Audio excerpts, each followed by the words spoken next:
Come on. Yeah!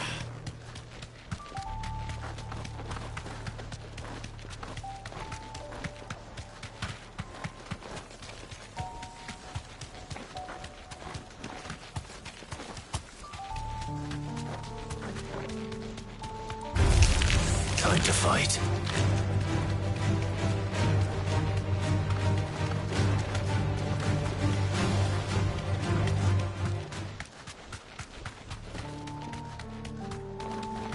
This must be Mickleburg.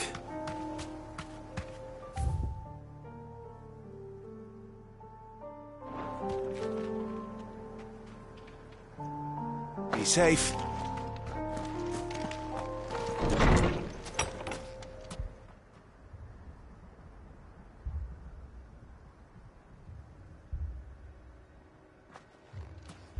These people aren't turned.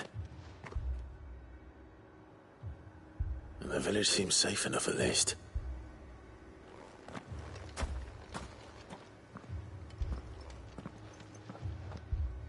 What is going on here? Ah, did you too heed the call? Heed the call? No, I came here looking for someone. To be honest, I wasn't sure I'd find him here. Let alone all of you. Is that so? What are you doing here? Is this where you live? It is my home. The others, they heeded the call. You keep saying that. What do you mean? They came here to perform the rite, just as King Barnabas instructed. This village is their altar, where they shall cast their souls upon the gentle waters and give themselves to the Lord. Give themselves. Oh, Lord, cleanse us of our sins. Let us be reborn in your loving arms. Free us from the torment of this mortal realm. They want to be saved. Forgive me, but did another foreigner like me come here? He was probably wearing a cowl. You mean the traveler from Stone? Yes. He's staying at my house, toward the rear of the village. Thank you. If you don't mind, I'll go and greet him. They seek the same salvation Barnabas did. Bring us salvation. At least the third chair is still alive. Let's go and find him. Your friend with the cowl has been staying with me. Please, make yourself at home too, traveler.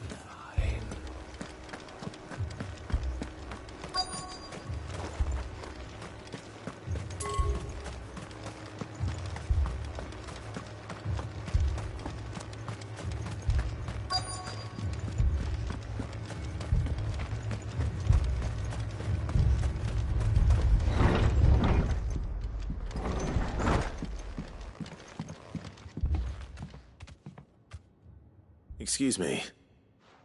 Are you with the Undying? I am. And so it would appear, are you? Lord Rosfield, if I am not mistaken. That's right. And you must be the third chair. I am. Cyril was worried for your safety. He sent me to find you. Then I must apologize. I did not mean to trouble the bearer of the burning quill. Much less you, my Lord Marquis. He said that you had failed to report. Is there a reason for that? I came here to study the followers of this new faith.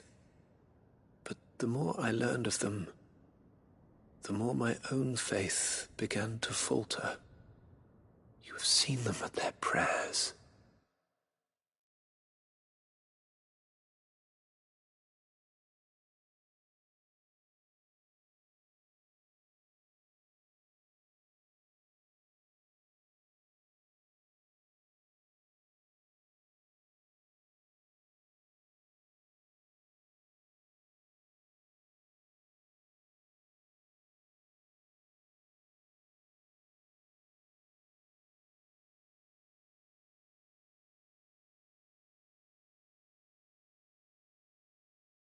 Have you not? They devote themselves to the veneration of their lord with a fervor I have never seen before, praying night and day that they might be rid of their wicked wills and reborn in their Saviour's light. Not that they might be granted respite from their worldly woes, but so that they might continue to serve him. Serve him with all of their beings. I, too, swore to devote my life to the service of my lord and master, but this, 'tis different. It is more. And so I would see it through to the end. See these people safe, that they might achieve their dream, that they might do their duty to their lord, even if it should keep me from doing my duty to mine. You do understand what their dream is, don't you? I do, my lord. They would cast aside their wills and become a Kashik. I know that it may be hard to believe, but to these people, that is the very essence of salvation. Forgive me, my lord, but I must remain here. If you are to return to Master Cyril, I would consider it a great...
Did you hear that, my lord?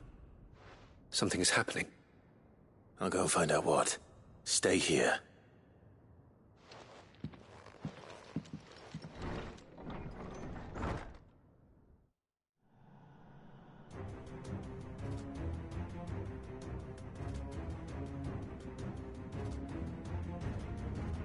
An ether flood. Oh no. There must be something I can do.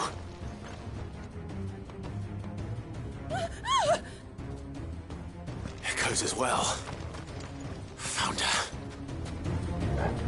Come on. Over here!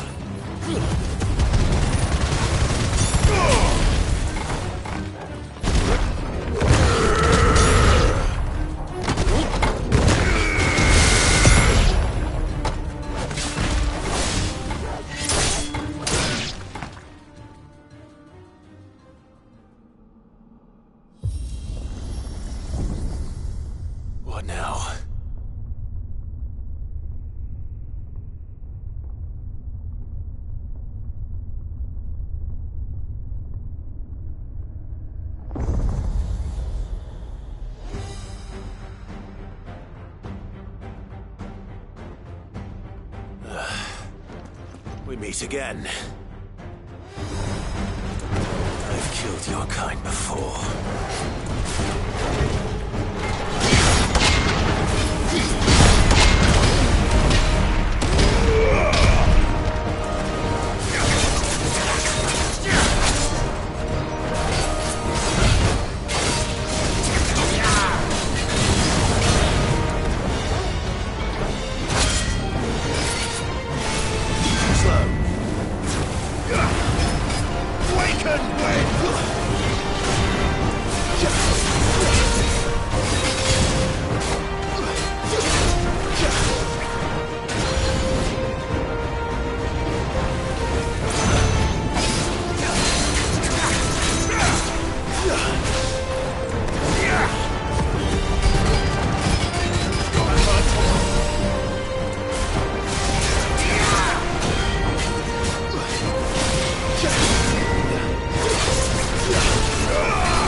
Damn it!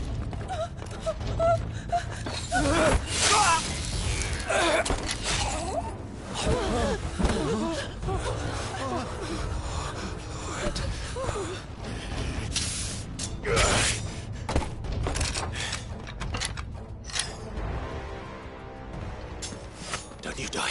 Come on, speak to me. I had to save them, that they might have a chance to find true salvation by devoting themselves to the service of their Lord, just as I did when the Undying plucked me from the gutter and gave me a cause to believe in. A duty to serve was everything to me, and I would not deny them that fulfillment, even if they must become a Kashik in order to achieve it. Forgive me, my Lord Marquis. I did not mean to trouble you with this. My findings. Could you deliver them to Master Cyril for me? Of course. Your duty will be done.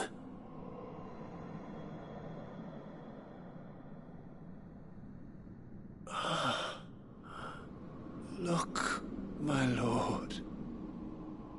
They are saved.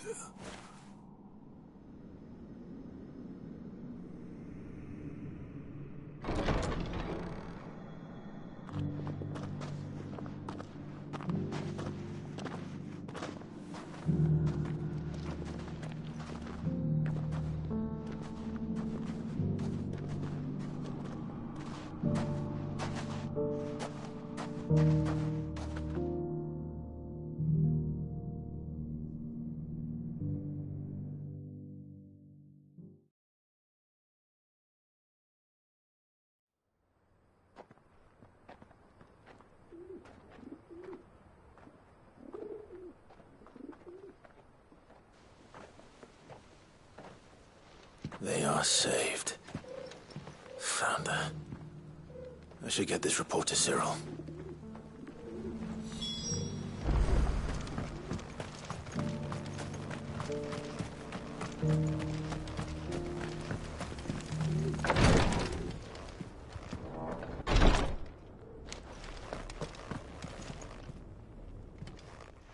My Lord Marquis, welcome back. I am glad to see you hale and whole. I met with your third chair, Cyril. He bade me deliver his findings to you.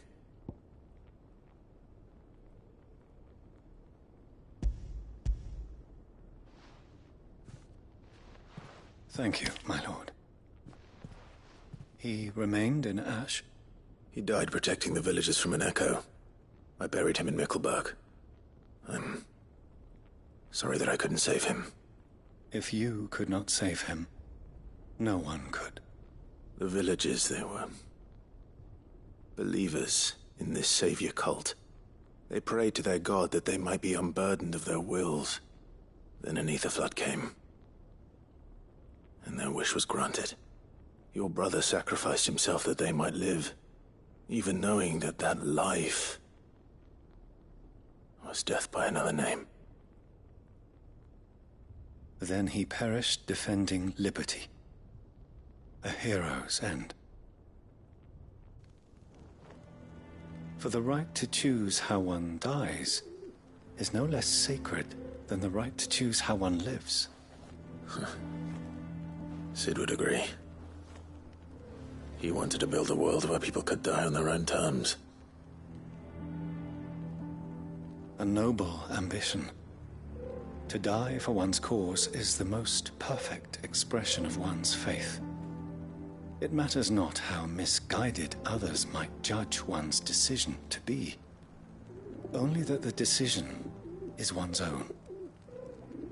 We live according to the teachings of our order. We believe in them, we protect them, and yes, we die for them. For better or worse, that is our creed.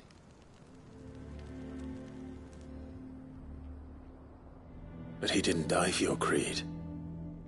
He died to save them. And you still believe that what he did was right. I believe that he believed it was. We of the Undying are not slaves, but willing servants. And this was his will, the ultimate expression of it. All right. I'd like to know this man's name, Cyril. To know the names of all the Undying who've fallen in the line of duty. They died serving my house.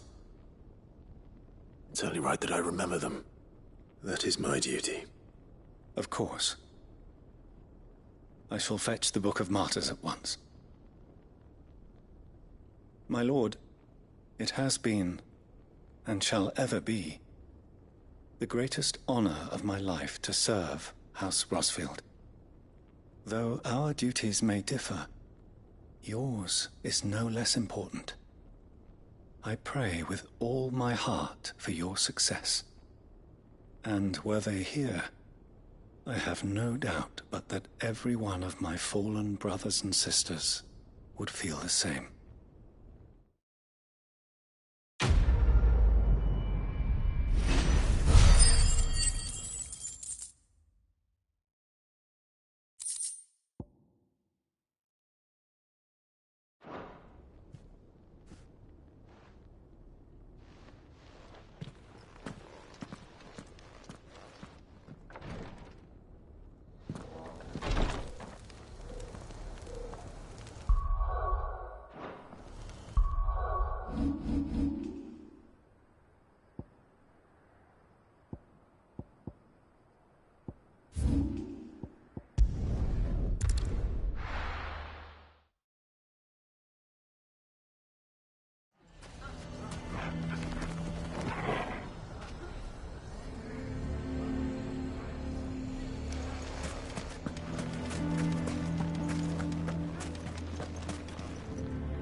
Here to help me pack? Thanks, but I'll be traveling light. I'm almost finished already, in fact. You're really going to go through with this, then? I am. But before I go, there is one small issue I'd like your assistance with. Well, two, in fact. If it's within my power to help you, I will. It's the children. I refuse to let them share in my disgrace. And if I leave them here, they surely will. Our friendship would see them ostracized forever. But I can't take them with me either. I can think of only one place where they are certain to be safe, and provided for, and loved. The Hideaway. Of course. The children would be more than welcome. Thank you, Clive. I will not forget this. Lubor, are you still here? What is it, Ferda? You look pale. There's been a flood in the Velcroy, a damn big one. The League of Outlaws encampment was completely submerged in ether. What? Every last one of the bastards has turned, and they're headed this way. Bandits are one thing, but Akashic bandits are quite another. The town guard won't stand a chance against them. We need to evacuate. There's no time to lose. Ferda, gather the men. The Akashic may strike at any moment. We must make ready to cover the townspeople's escape. Well, what are you waiting for? Yes, my lord. Clive, change of plan. The children stay with me for now. I need you to find Connor. Tell them to prepare for a full and... Understood. I'll do what I can to convince everyone else.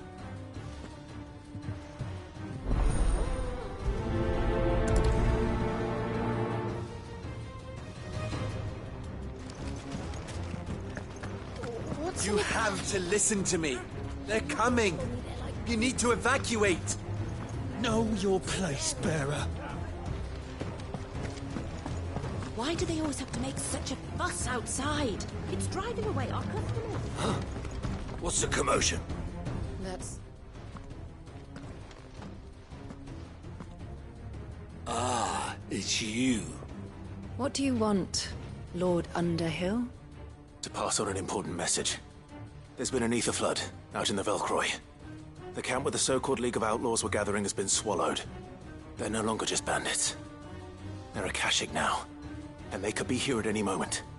You need to begin preparing for a full-scale evacuation right away. Oh, do we? And who was it who gave you this disturbing news, might I ask? Lubor, perhaps? The man spreading the same poison out in the square as we speak. You may believe his lies, my lord, but we know better. But why would he lie about something like this?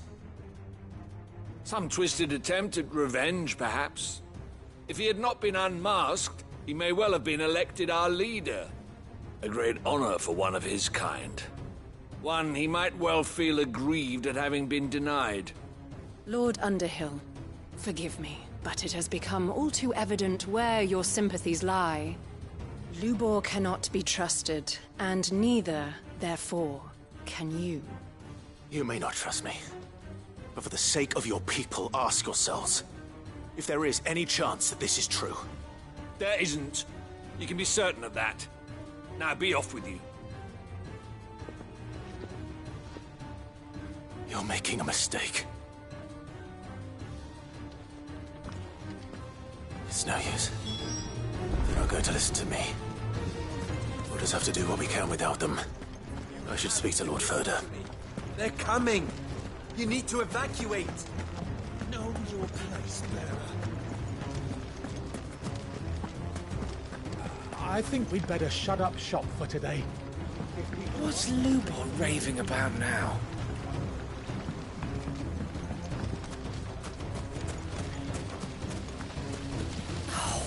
What's the point in encouraging people to have a bath to raise their flagging spirits when they're sure to be crushed again the moment they get out?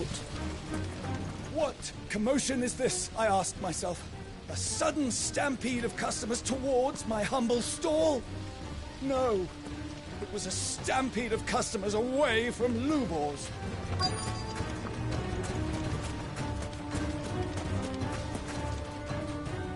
Lord Furder. Cid, what's wrong? I went to warn Conrad and Natalie about the Akashic, but they wouldn't listen.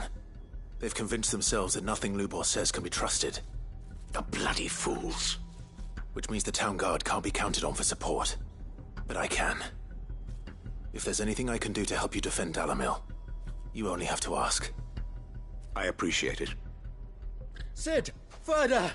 I've been looking for you everywhere. Victor? I thought you'd left. I couldn't abandon a friend in need. And Lubor is in need at this very moment. Come quickly.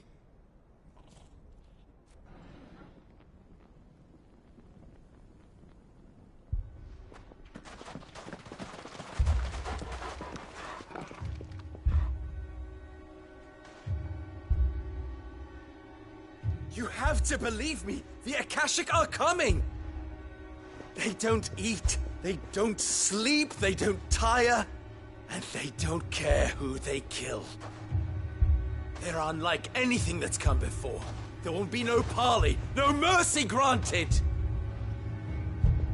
We may have saved the town once, but this is different. I do not ask that you forgive me, but please believe me. If you do not run, you will die. You will all fucking die!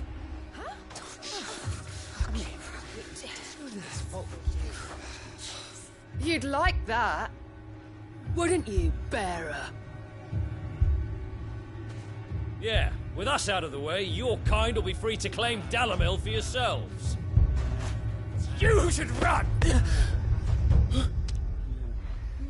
Run, bearer! Yeah, run! Run! Far away! Run! Just go, bearer! Yeah. Yeah. Yes! Go! Go on, then. Go on! Just go. Lubor. Wait. Someone's coming. Go. Come on. Stop! You're hurting him!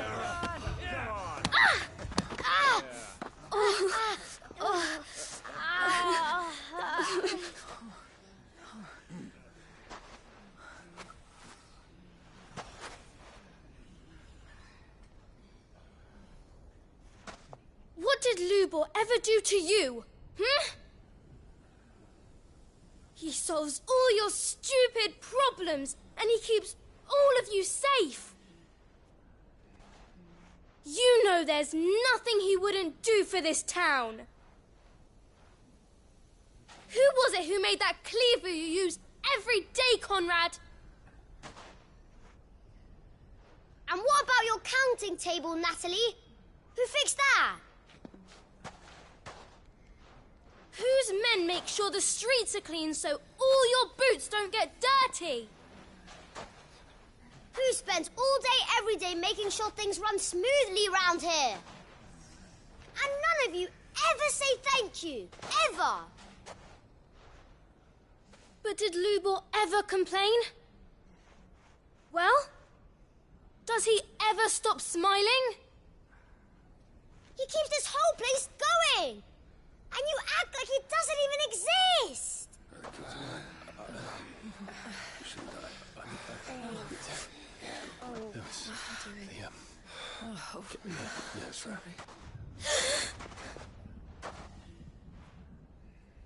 Lubor, we have heard enough. Wait! We will not run.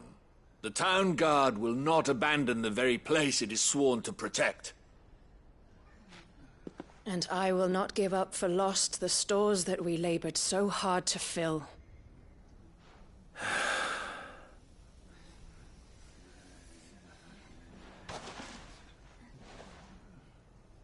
So tell us, how do you propose we deal with these Akashic of yours?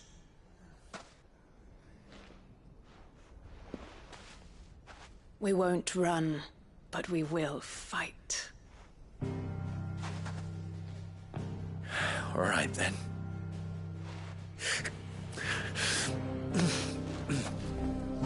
Fine.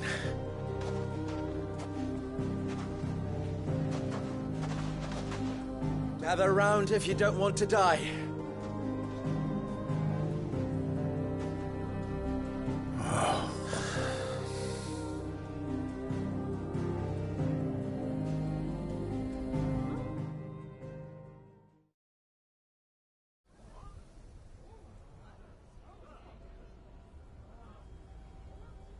Allow me to explain the situation. The ether flood occurred near the village of Cheratina, deep in the Velcroy. The place had been abandoned for years, until the League of Outlaws decided to make it their base of operations. Now they're all turned, and if the scouts' reports are correct, heading in this direction. They are mindless monsters, driven only by hate and rage. And they are utterly unpredictable. With the bandits, we at least knew how and where they were likely to attack. When these creatures come, Dalamil will have the bitterest fight it has ever faced on its hands. The town guard will muster at the north gate. The rest of us will take the south. Both forces will provide men to serve as scouts and messengers, ready to spread word of the size and nature of the Akashic force as soon as it is spotted. And as soon as it has been, we will converge on its position and see that it is driven back from Dalamil at all costs. Conrad, can I count on the support of the town guard? Always. I leave the selection and coordination of the messengers in your hands, Victor. And the command of our men in yours, Ferda. If you would both be so kind. Consider it done. As you wish. Natalie, I would ask that you and your people have the townsfolk barricade themselves inside the bathhouse. And tell the merchant not to waste time securing anything beside the essentials. Preserving life is our one and only concern. As long as we survive, it doesn't matter what trinkets we might lose. Our riches can be regained. And if anyone doubts that, let it be known that the Briar's Kiss stands ready to cover any losses. Very well. I shall tell them.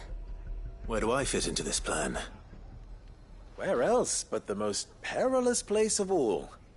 I would like you to travel to the home of our erstwhile League of Outlaws, Cheratina itself. The main host is most likely still there, and Dalamil will not be safe until it is eradicated, root and branch. A little gardening. I doubt it. I have a feeling these... Luckily. So you... All right then, we all know what we have to do. Now it's simply a matter of doing it.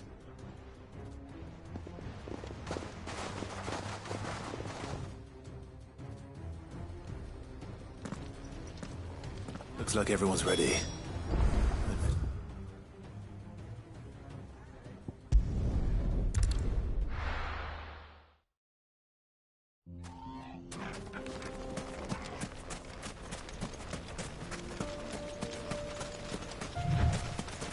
There's the flood. But what's waiting for us inside?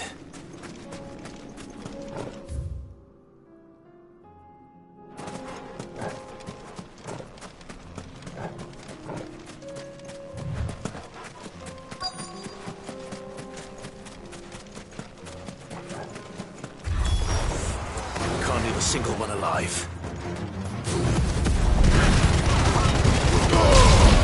Titan!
The League is disbanded.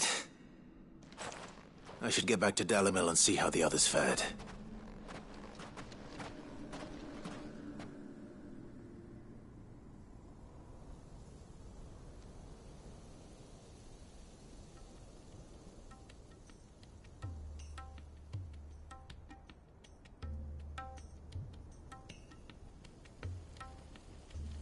All the Akashic we were able to find have been dealt with. Seems that might be the last of them. Last of them here, perhaps. Lubor, Sir Clive has returned. Clive! What news from Charatina? It's done. Root and branch. I knew you wouldn't let me down. Thank you, my lord. Friends, the Horde has been driven back. The Akashic have been defeated. And we need not fear the arrival of any more, thanks to Clive. Victory is ours. We bloody did it! We saved... Lubor, after all you have done for this town, we should never have doubted you. But we did. And for that we are truly sorry. We only hope that you can forgive... We need you, Lubor. Dalimil needs you. So, if you would still like to be considered for the position of... You do remember that I'm a bear? We do. But that is not a stain on your character. It is a stain on ours. We thought only of what we perceived bearers to be. I see. But I will only accept your proposal on 2 conditions. Name them. Firstly, that you will both do everything in your power to rally your people to my cause. If the Town Guard and the Merchants League do not accept my leadership, it will be doomed from the start. Unity is the key to defending Dalimil, and I do not doubt that we shall need to call on our combined strength again. When that time comes, I will expect us all to pull together, just as we did today. Of course. You have our word. And secondly, you will accept that if I am to lead you, the mistreatment of bearers must end here in Dalimil. Any bearer within our walls shall be afforded the same rights as any other citizen. They will not be judged by what they are, but who they are. As we failed to do, and came so close to losing everything. We agree to your conditions. And we have only one in return. Condition accepted. Well then, it seems my mayorship is all but confirmed. Do I get some sort of special hat?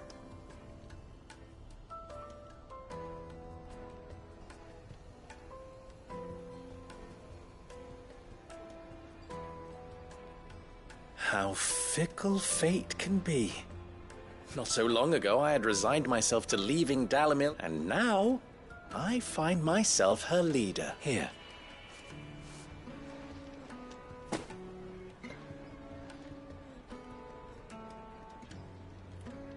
Lubor. Fear not, you are of course I would sooner face another horde of Akashic than see them brought up as outlaws. I'll make sure they're safe here. I don't doubt that you, and not just the children. Can't have all your hard work going to waste.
I shall devote my every effort to creating a haven for man and bearer both.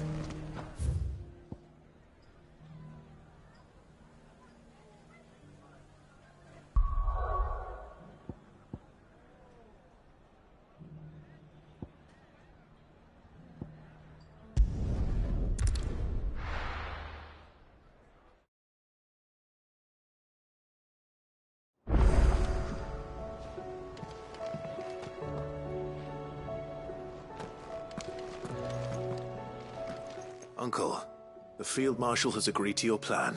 Ha! Of course he has. Rutherford is accompanying him back to your manor in Port Isolde as we speak. They will await your return there. One other? Lord Havel was concerned that even if he could get the realm's armies to agree to an accord, he might not be as successful in convincing those with political power. He asked if I might have a solution, and I suggested a certain Imperial Lord Magistrate turned Liberator. One of your co-conspirators? Master Quinton would probably call me one of his. But yes. Another outlaw, then. Just the thing we need to put these rotten politicos in their places. Good thinking, Clive. I'm glad you approve. The more the merrier. Uncle, assuming Havel and Quinton can solve our problem with the armies, you still haven't mentioned how we might manage the grain shortages. Oh, don't you worry, my boy. The 7 high houses will be seeing to that. They have all agreed to make the most generous of donations. Oh, of course, it did take a little persuasion, but luckily I had some unexpected help. From who? Why, you, my boy. Rumor has it that you rescued the Lady Ariane's head steward Rockford from a horde of bloodthirsty bandits. It was more of a handful. Well, the old battle-axe was so pleased, she had a shipload of talents delivered to my private docks by the next new moon. And when the other houses saw the parsimonious old crone's purse strings finally loosen, they as good as tripped over themselves in the rush to follow suit. I'm happy to hear it. Now, I must be getting back to the manor. Join us there at your earliest convenience, would you? Of course, Uncle.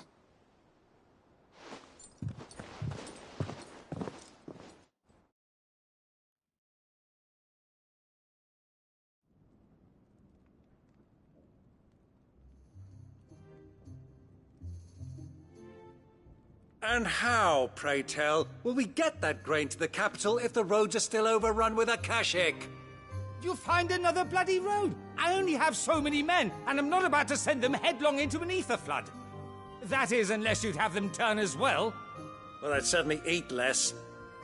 Says the man with a belly bigger than a band of curls. My soldiers actually need their rations. Without any food to keep them going, they'll be dead even before you've sent them on your fool's errand. If I may, gentlemen, perhaps I might suggest an alternative approach. Though supply routes are indeed disrupted, there is no shortage of ships. Indeed, they bob away in every bay from here to Randalar, awaiting a safe haven.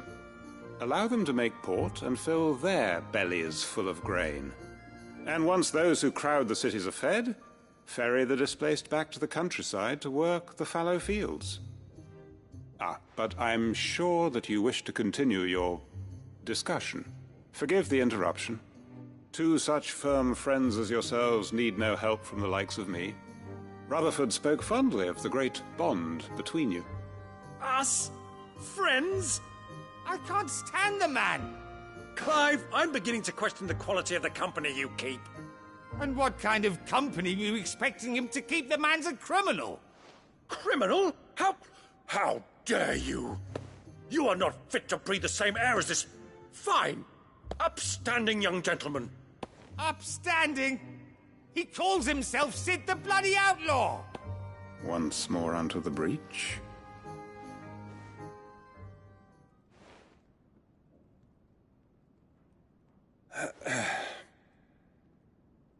Shall we begin again? What we seek here is not to create a new nation, nor to claim the thrones of those that already exist. We wish simply to bring stability to the realm that mankind might weather the current storm. And to do that, we must convince those in power, the generals, the statesmen, the nobles, that our cause is just. There will be disagreements, yes, and I imagine some resistance, much resistance. But we cannot let that deter us.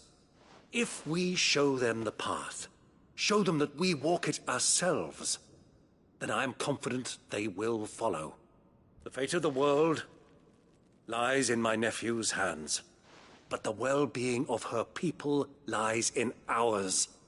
And we must not squander the chance that Clive has given us.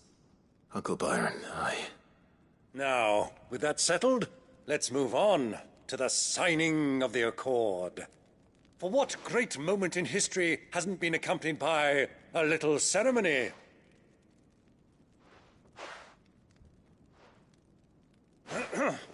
Sit it.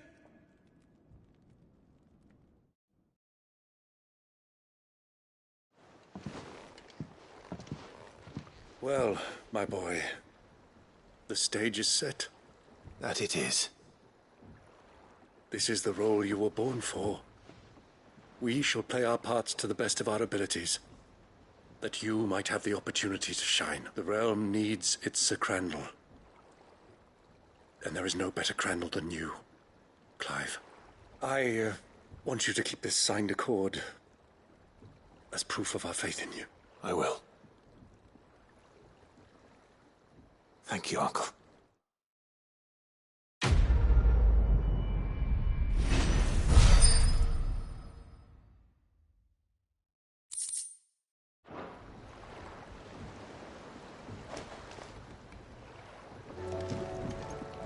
Sorry. Can't take you where you need to get to, but the Argo and me will be waiting when you get back.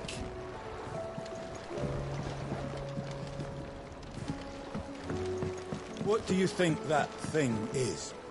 It's a damn distraction, is what it is. And how the hell is Sid going to deal with that?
Say what you will.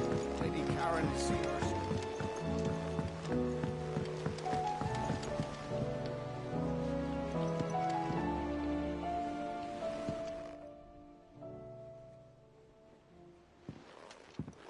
Pining for something, boy.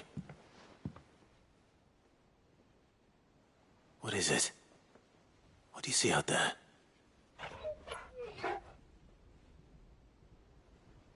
I never did ask where you got that anklet of yours. From Sid, that's why.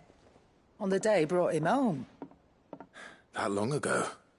And you're only thinking to ask this now? Sid saw that the pup had a habit of gnawing on his leg, since you ask. Clap that there iron on him to keep him from doing it. What was wrong, boy? I'll take like as not. Must have been hard on the poor whelp losing his loving masters at such a young age. Doubly hard in being a frost wolf, torn away from his icons and all. Sid would always tell him, you want that iron gone, you find what it is you're looking for. I reckon what he were looking for was you. I'm sorry, Torgal. Sorry for making you wait so long. Let's get that thing off you.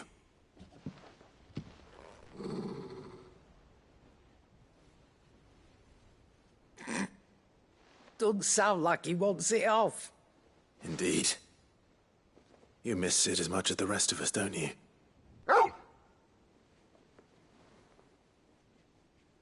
You want me to go with you somewhere?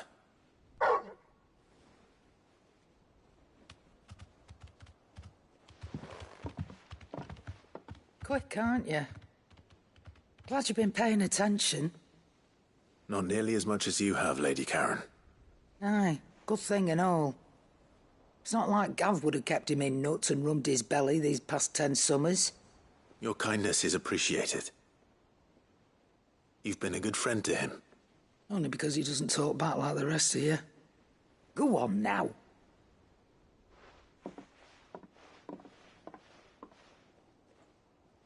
Where to then, Torgal?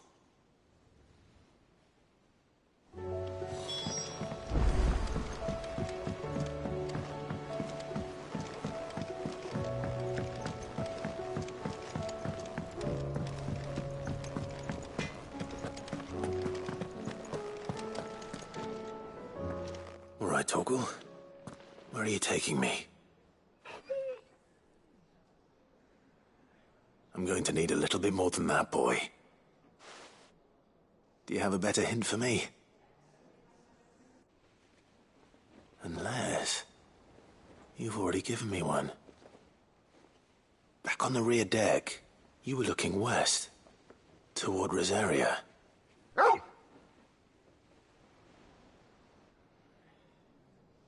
Why don't we try the rookery?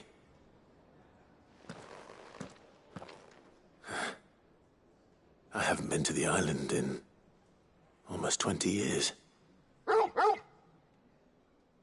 To Port Isolde, then. Fingers crossed the old mooring is still there.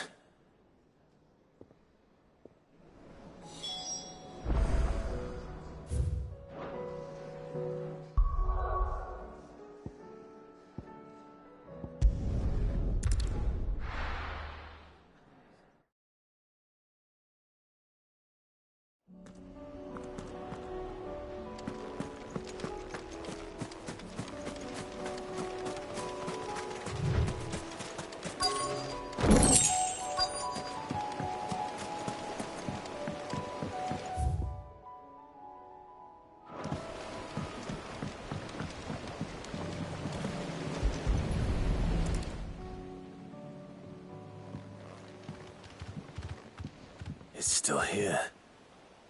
After all these years. Lots more than I remember. And you're a lot bigger. You might have to swim, boy.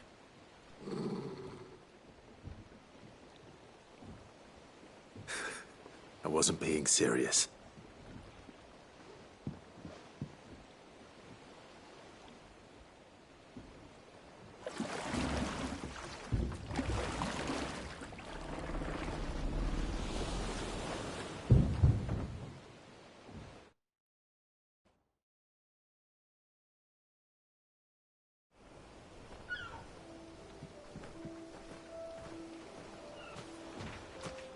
This place hasn't changed at all. The rookery's right through those trees. Come on.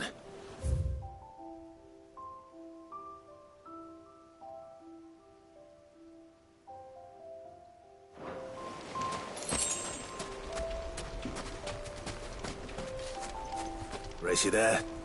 I bet I could still beat you.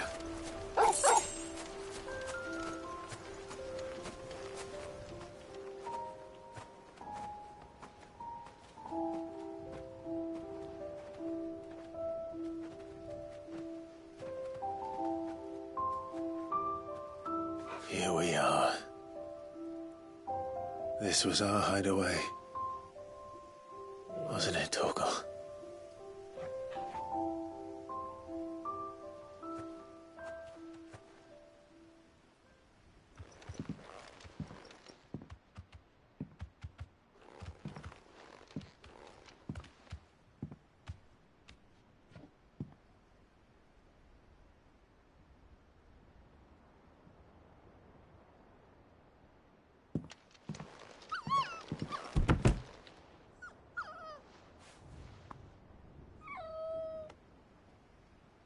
Coming here helped me to forget who I was. Or wasn't. Prince, shield. Son his mother could love. Had I been any one of those things? Perhaps.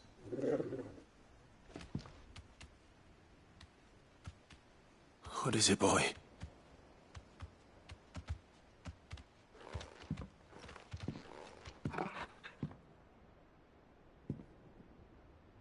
This is all from the castle. And Phoenix Gate.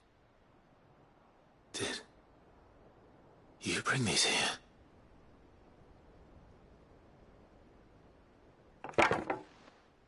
My sparring sword.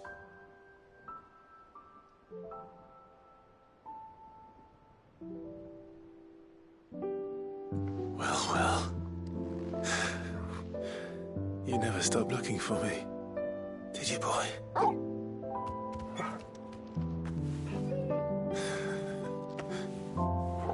Thank you, Torgal. For never giving up. For never forgetting.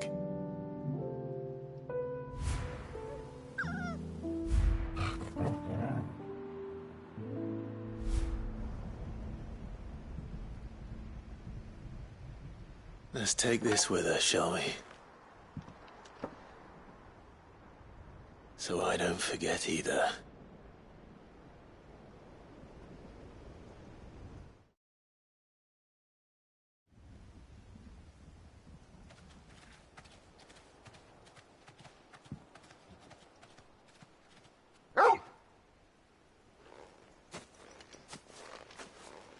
That's not the way back to the boat, Torgal. All right. I'm coming.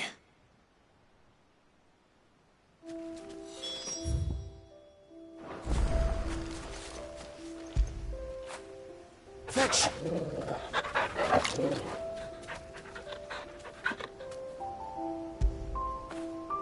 Now feel good, boy.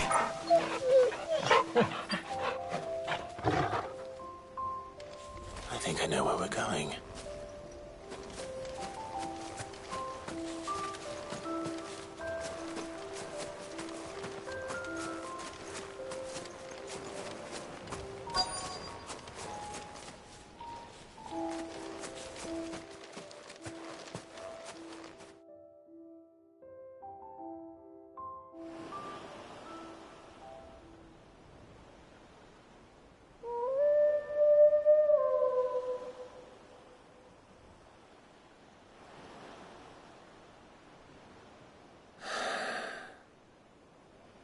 People always talk about the importance of putting the past behind you. But without it, we wouldn't be who we are today. And we certainly couldn't steer our way to a better tomorrow. Come on, Torgal. Let's go home.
Clive.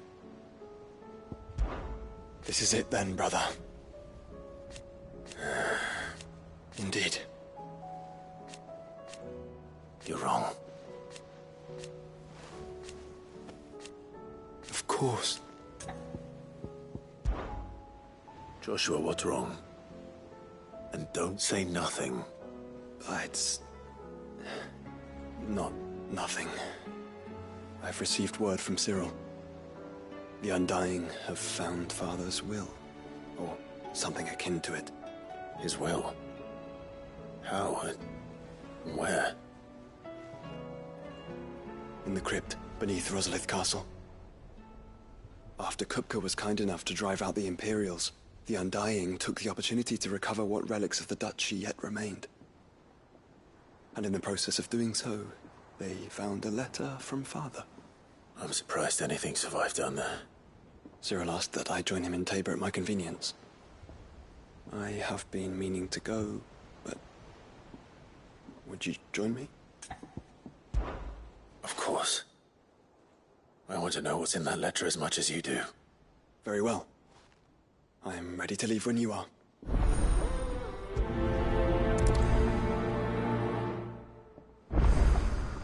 Back to Tabor then.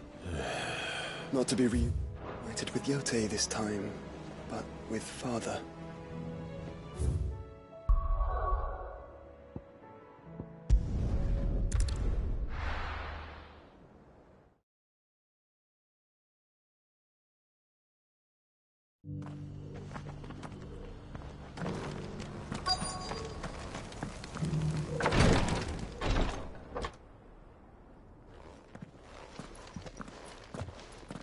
Your Grace, my lord, I trust your journey was not overly onerous.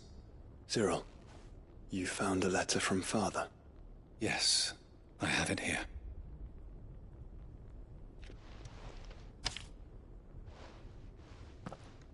If you would do us the honor, my lord.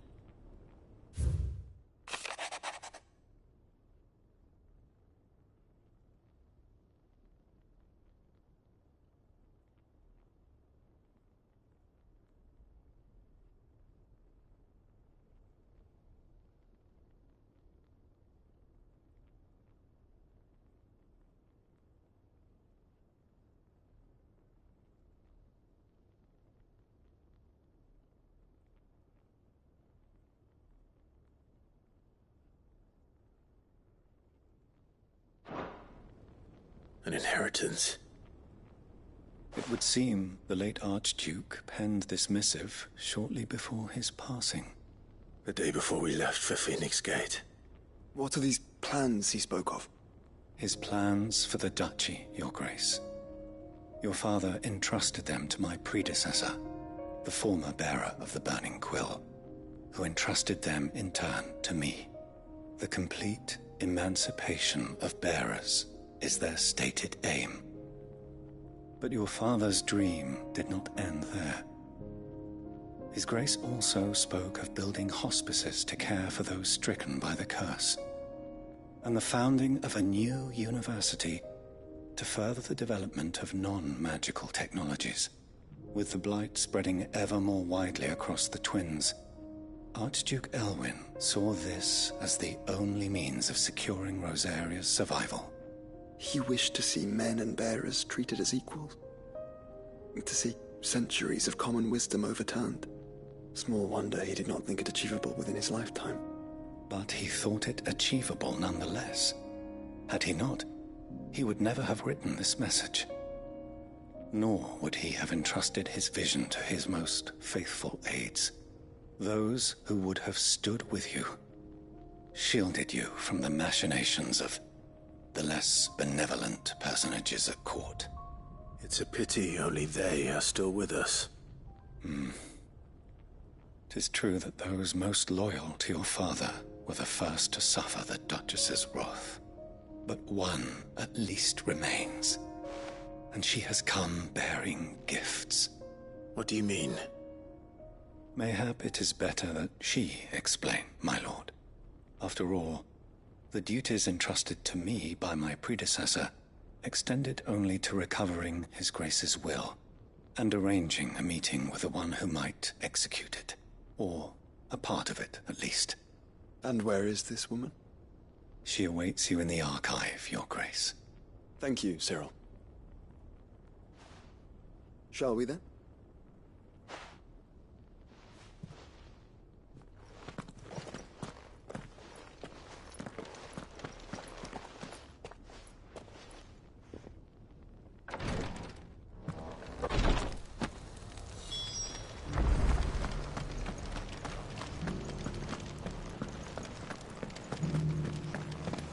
This is the Requietry, an archive where we of the Undying collect and collate our findings.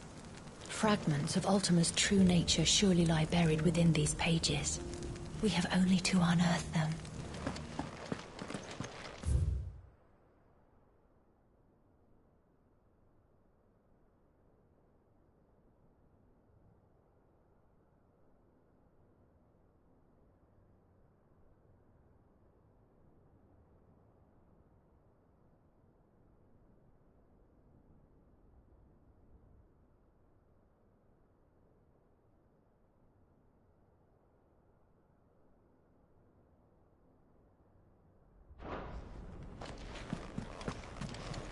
The Undying are not the only secret fellowship in this realm, you know.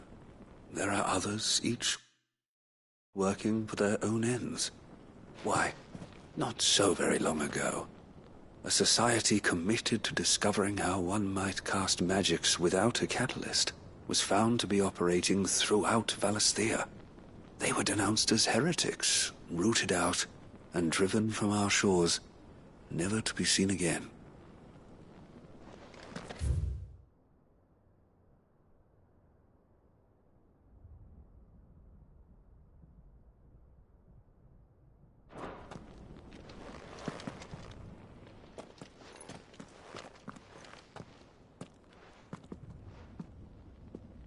My lord, your grace. I hardly recognize you. I am Goditha, retainer of House Rosfield, loyal servant to the Phoenix and his shields. Your father, the Archduke Elwyn, entrusted me with the delivery of a gift. I only hope you can forgive my tardiness in bringing it to you. Lift up your head, Lady Goditha. You have our gratitude for your service to our house and to our father. I merely did my duty, as any proud Rosarian would. My lady, perhaps you could explain a little more? What exactly is the gift you bring? As I'm sure you know, it has long been the custom for the children of House Rosfield to be presented with certain keepsakes upon their coming of age. Indeed it has. Our father often spoke of the day when our turn would come. And had he lived to see it, he would have presented you with the treasures I bear. Matching armbands for you both. Alas, he did not live.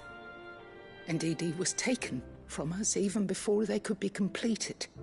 He had intended to claim the Heartstone with which each armband was to be finished himself, but it was not to be. And his gifts remain incomplete. I see. It saddens me to bring them before you, as they are. It was your father's wish that you be presented with the finished articles, not these works in progress. But with his grace long since gone, and the stone left unclaimed, I had little choice. You are grown men now, and his house is yours. And while I would not presume to insist upon your claiming the Heartstone in his stead, I know that nothing would have pleased him more than for you to do so. Thank you, Lady Goditha. What say you, Clive? What else? Of course, my lady. May our father's will be done. Oh, I am much obliged. Do you know where we might find this Heartstone, my lady? I do. Though it may be a matter of a good deal more than simply happening upon it. It is found in the bellies of elder griffins, you see. We do at least know where to find one. A certain specimen has made its nest in Titan's Wake, not far from here. A certain specimen? You are most perceptive, Your Grace. In answer to your unspoken question, yes. In fact, this is the very same beast your father meant to slay. I have been tracking its movements since you were but a boy. Were you to slay it in his stead, as men of House Rosfield, it would surely make your father proud. What say you, Joshua? What else?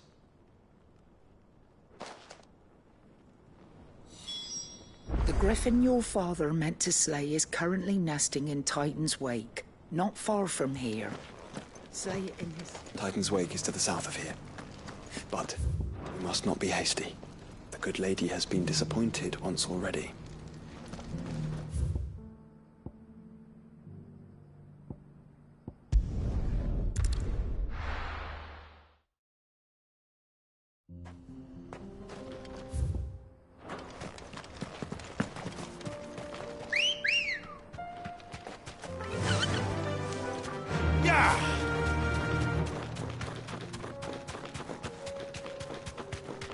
Eyes peeled, Joshua.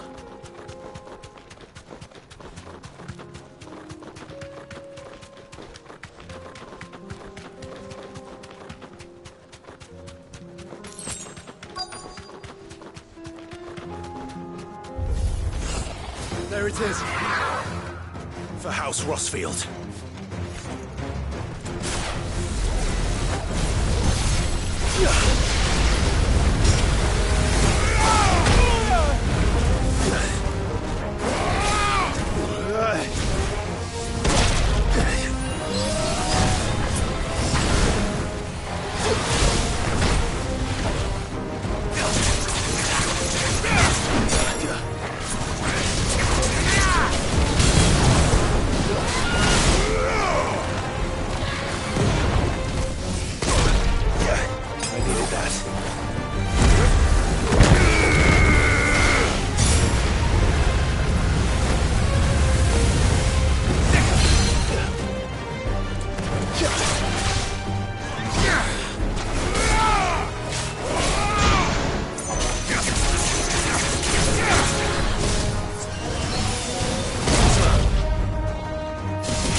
Is this the Heartstone? I expect Lady Goditha will know.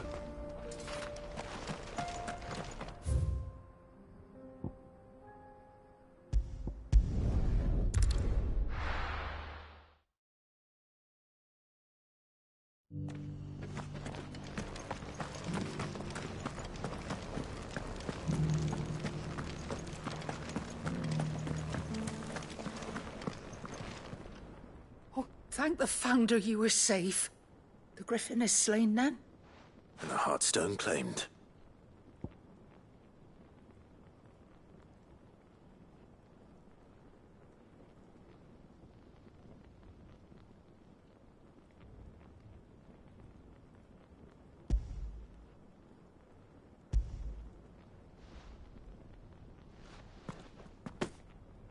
Yes. This radiant luster, like frozen flame, is just as your father described it. Thank you, my lord. Your father would be so proud. Lady Goditha, the lapidary is ready. Thank you, Cyril. I will be with him shortly. If you would excuse me, I shall have the stone cut and set forthwith.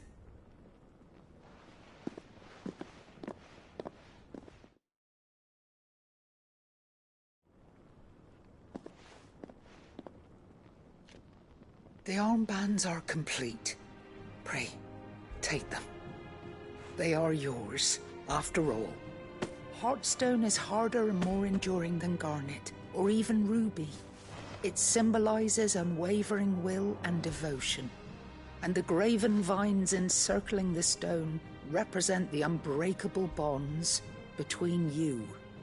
It's a message. Father knew we had enemies both inside and outside the duchy. Enemies who would thwart his vision. Only with unwavering devotion would it ever be realized. And only if we stood together, as Phoenix and Shield, as brothers in arms. Only then might those enemies be overcome. Indeed. His Grace knew the enormity of the task he would entrust to you, his heirs.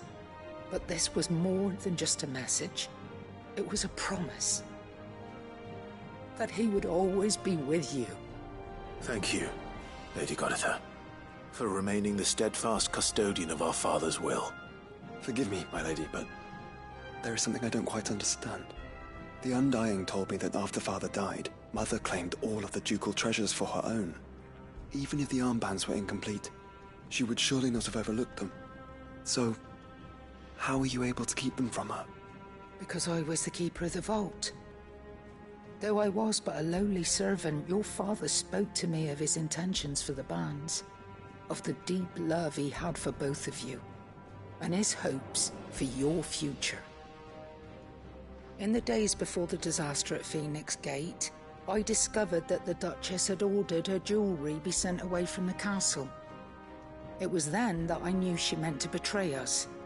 I tried to warn your father, but it was too late. When word of the fire reached Rosalith, I knew my time was short. So I took up the armbands and I fled into the night. And thank the Founder you did. Yet my duty to your father was incomplete. Not knowing what else to do, I followed the Griffin, thinking I might claim the Heartstone on its passing. And so my pursuit continued, until Lord Cyril appeared before me. He informed me that His Grace's will had been recovered, and that his sons were alive and well. Lady Goditha, on behalf of my father and all the people of Rosaria, I thank you for your loyal service. As do I. Thank you, my lord. Your Grace, for coming back to us, for giving my service meaning.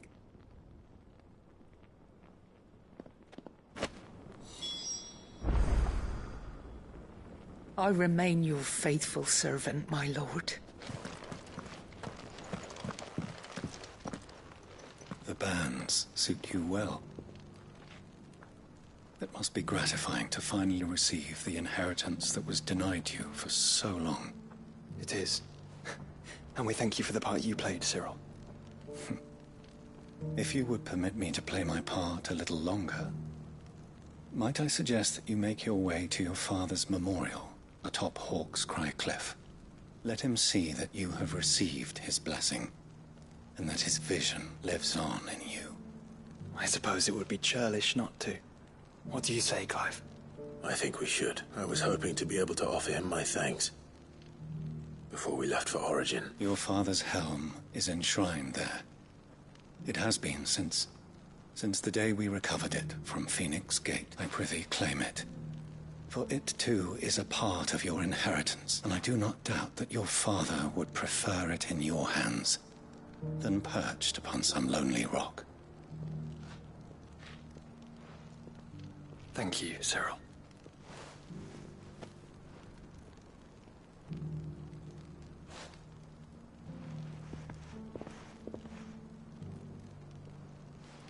Come on, Clive.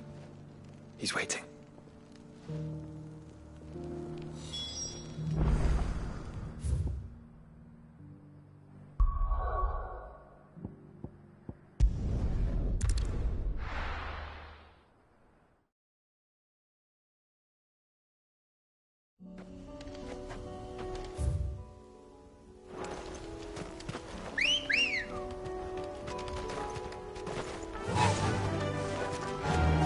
Unwavering will and an unbreakable bond. Do you really think we're strong enough? To save the world? Of course. To have overcome Father's political enemies. Of that I'm less certain. Especially knowing what we know now. What Mother was capable of. But perhaps these bands would have helped. Knowing he was with us would have made all the difference.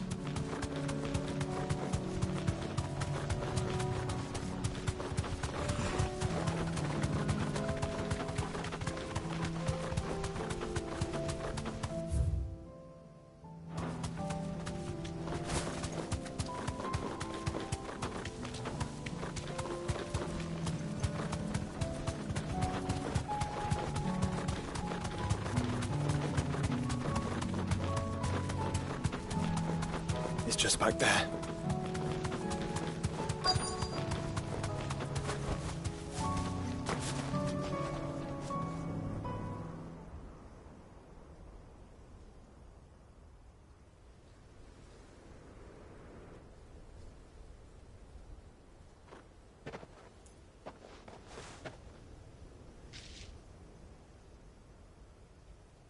Father always fought for what he believed was right. It wasn't until that night at Phoenix Gate that I realized I had never fought for anything. I always had someone else to do the fighting for me.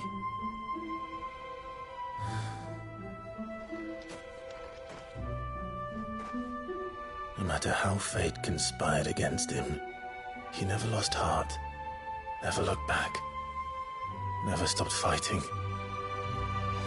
To me, he was the greatest of men. And I've been trying to live up to his ideals ever since.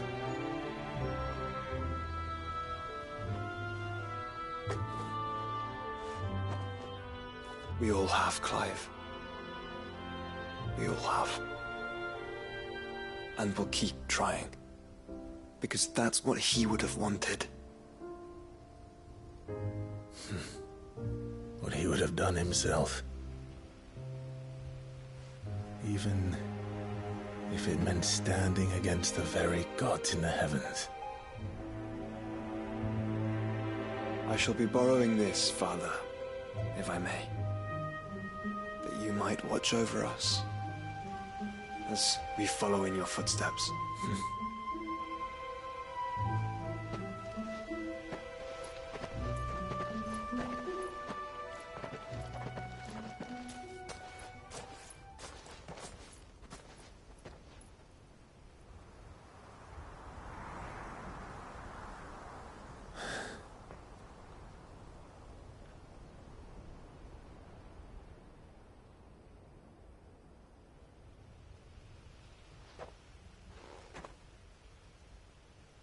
We won't lay you down.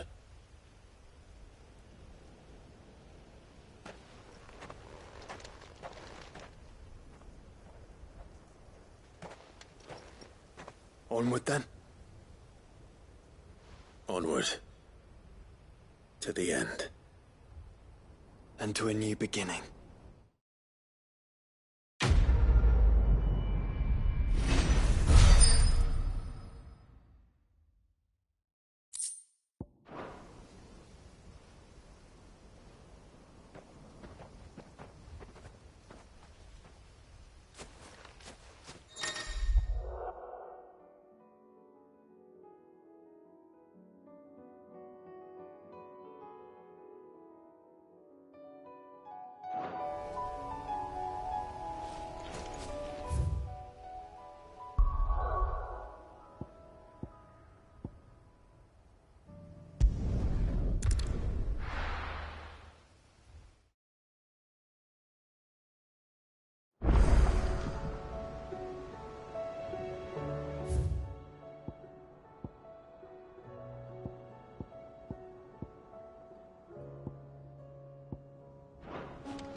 If Joshua's worried about Jill, I should go and speak with him.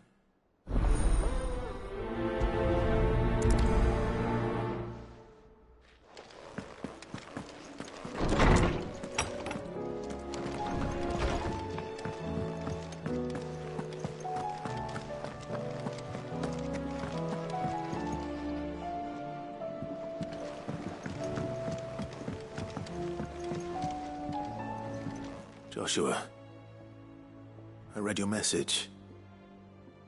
You're right. Jill is different. I don't think I'd realized how different, but since we returned from Drake's spine, I've felt it more and more. I suppose it's not hard to imagine why. She doesn't think she belongs anymore. And that's why we need to remind her she is still one of us. To let her know that we still need her, now more than ever. That you still need her. But how to do that? When last we were truly close, we were but children. Of course. Do you remember the time we accompanied Father on his annual tour of the Duchy? And Jill and I broke from the procession to ride up Man's Hill. To see the snow daisies, I remember. It was the first time Father had allowed us to join him. And when he realized you were missing, he had the entire retinue down to the pot boys combing the countryside. In the rain. A thunderstorm forced us to take refuge in a grove of oaks before we'd even made it halfway there. It was the Lord Commander who finally found us, and needless to say, he was none too pleased. Then it seems you and Jill have unfinished business. What do you say? Man's Hill. It's not that far. Oh, true. Though I suspect it is also much changed. Little in southern Rosaria remains as it was when we were children. You're saying I should go and scout the area for bandits? I'm saying we should first go and see if there are actually still any snow daisies left. What would you do without me, Clive?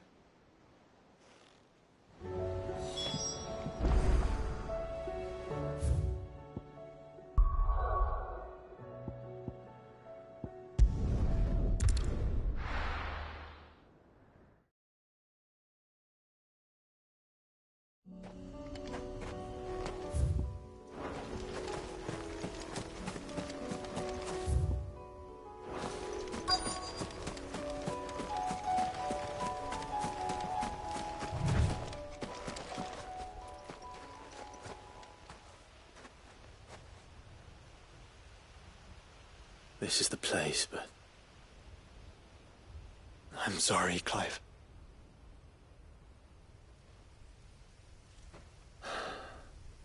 There's nowhere been spared. What do we do now? We keep looking. Man's Hill cannot be the only place where snow daisies grow. Perhaps, but... it's the only place I know of. Knew of. Then why not ask someone who might know of another? Someone in the backyard? To the hideaway, then.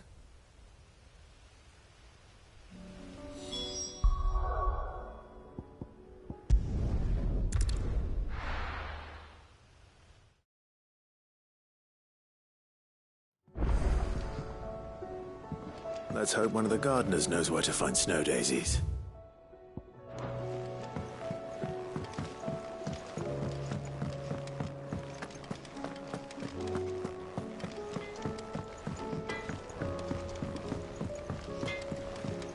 Say what you will.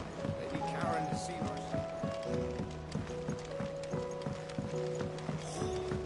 There should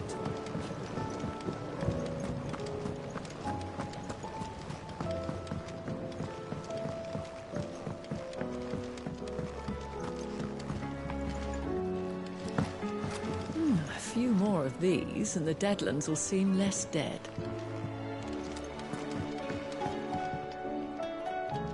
Oh.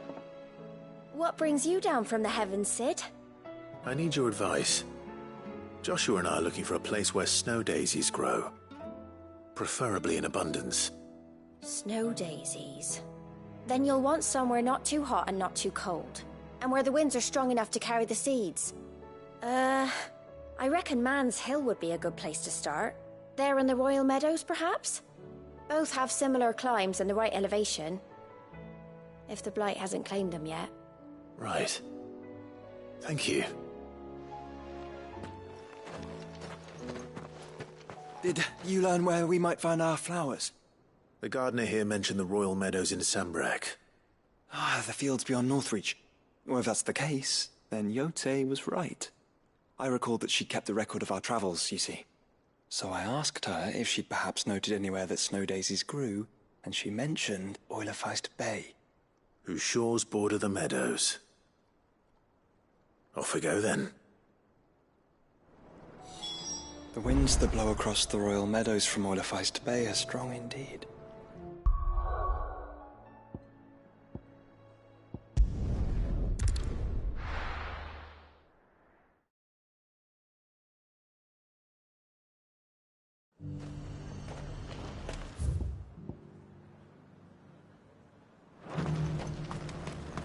And how might I help the garrison today? The garrison did away with posting guards here at the wall. Now any man, woman or branded can pass freely.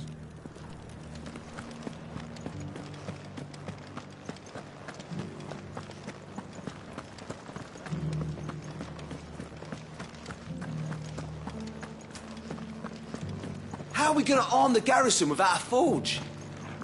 Might be some smiths down south that could do the job, but their bearers will be just as useless as ours now the Fang and the Tail have fallen.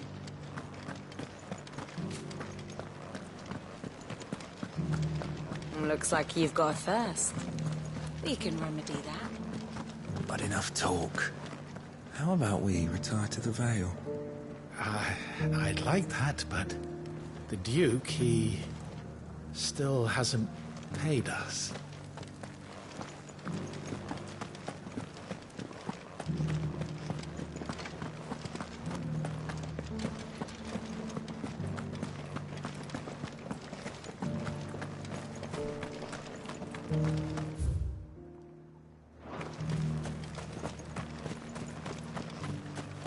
Those things didn't fight like men.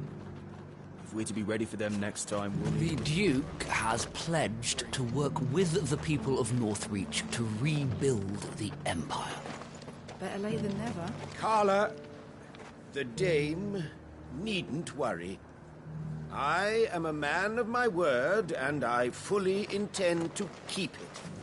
So overzealous was I in my desire to see the Empire restored that I lost sight of what was truly important. The citizenry.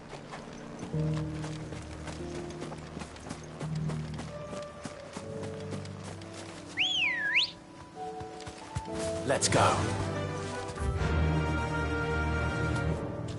Yeah!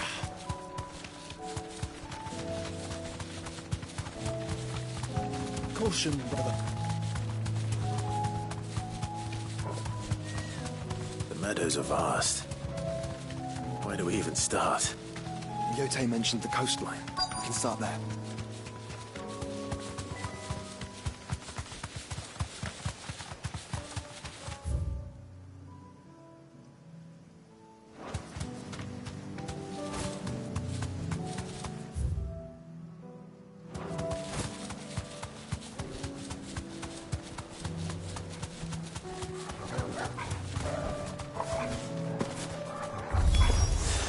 Look, brother. You see them? Flowers. And our friends.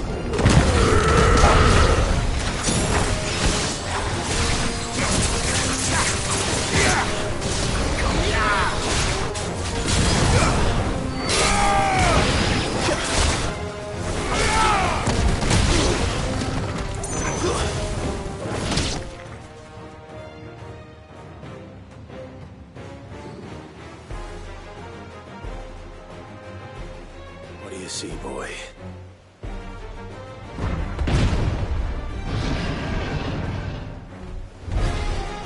Let's hope this is the last one. Only one way to find out.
That was harder than I expected.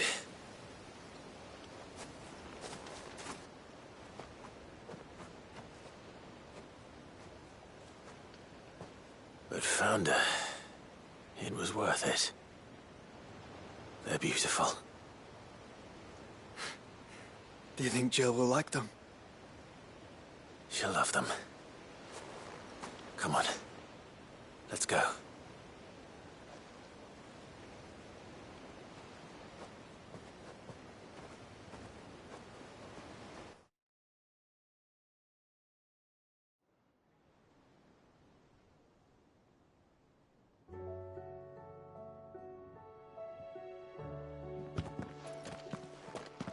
It appears my work is done. The rest, as they say, is up to you. Well, you and the skies.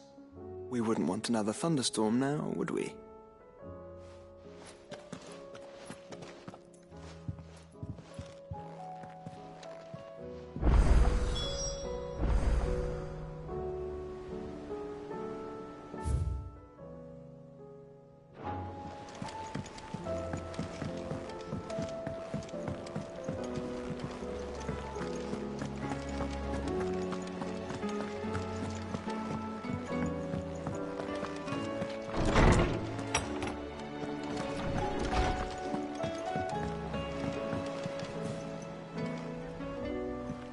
Jill, there's something I'd like to show you.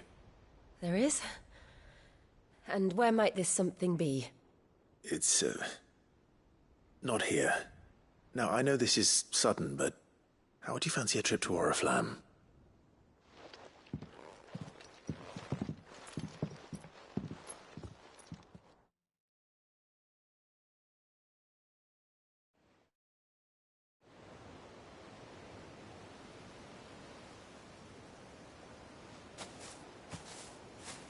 There are so many.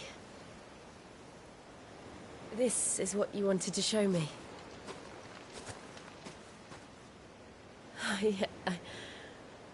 I don't know what to say.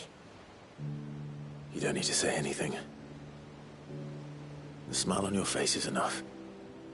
We've been worried about you, Joshua and I.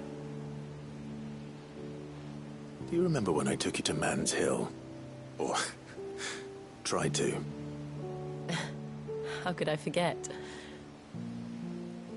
You saw me crying and thought a change of scenery might lift my spirits. In the end, it earned me a nasty cough and a stern scolding from your mother. But I felt wonderful nonetheless. I'm sorry. I had no idea what I was getting us both into. But I couldn't bear to see you like that.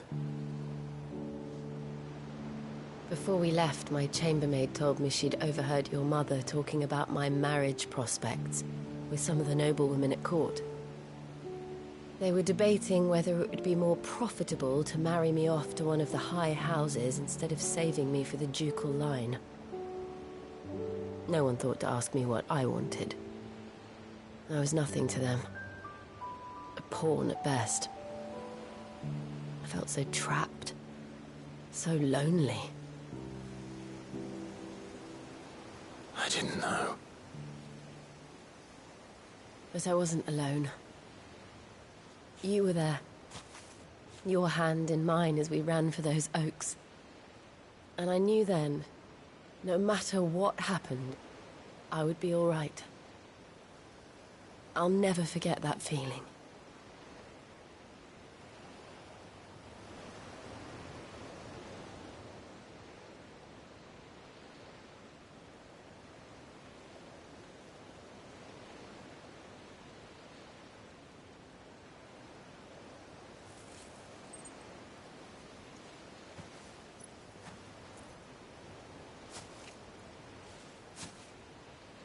Before we broke camp, the morning after the storm, do you know what I did? No? What? I slipped away from my governess to climb the tor. And from there I saw a sea of petals, all reaching for the sun. And I realized no matter how terrible the night, dawn would always come.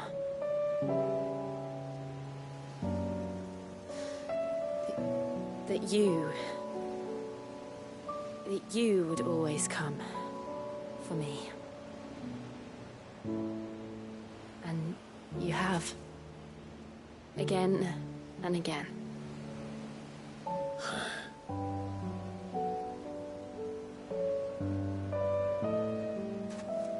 Where do you see us?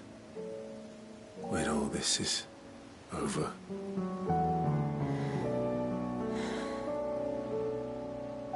I don't know.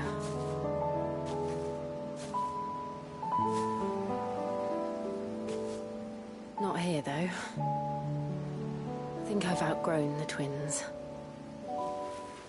After everything we've been through, the realm just seems so small. I'll need some space to spread my wings. And that's what you'll have. And I'll stop at nothing to see that you do.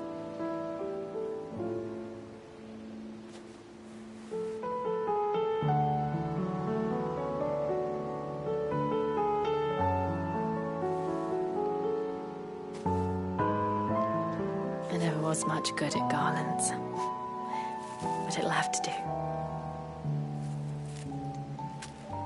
I'll treasure it forever.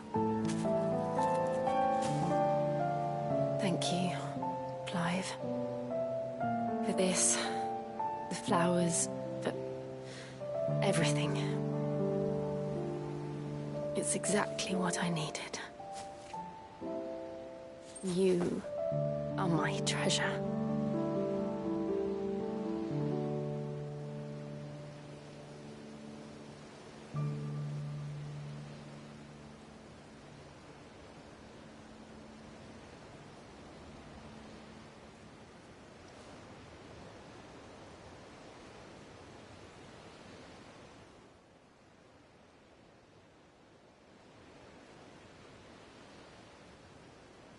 We should probably be getting back. I expect the others are wondering where we are. You're right. There's still much to do. And we'll do it together.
Brother, I put Father's helm in your chambers. He should be with you when his vision is finally realized. Thank you, Joshua. For everything. Don't mention it.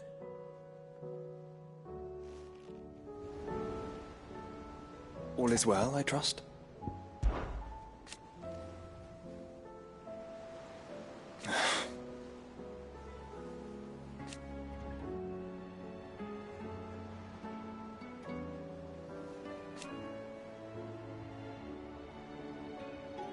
His flame burns in your heart.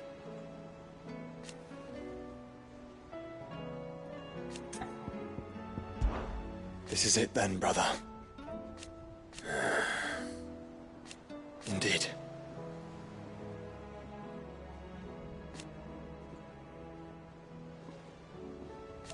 You're wrong.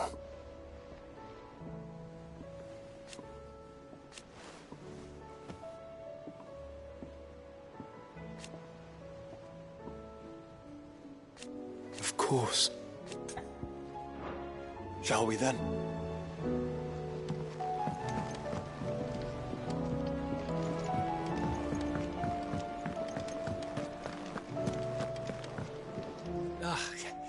You all right? About that. Oi!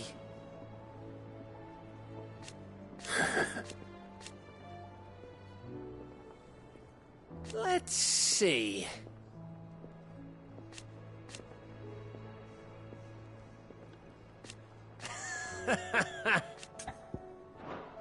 You off then?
What is it, Clive?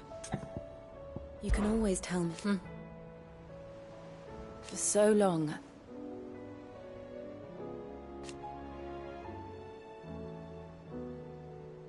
So when this is over...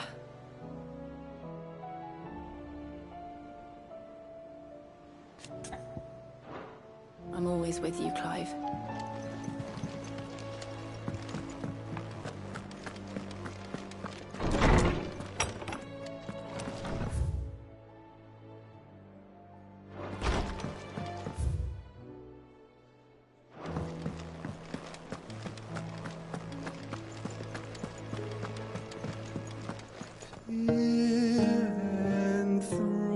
Enthroned in sable skies,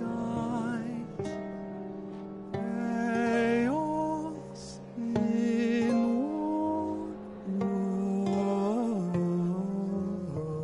rose. From diverse hands a dawn is spun in crimson sin unfurls.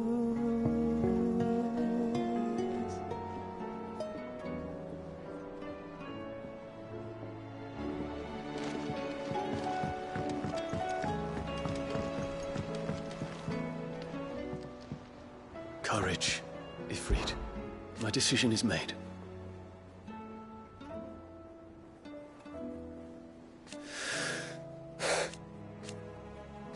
You said it yourself.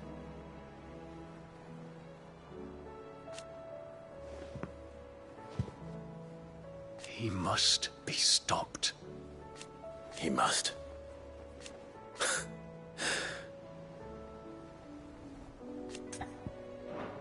The time is nigh, Ifrit.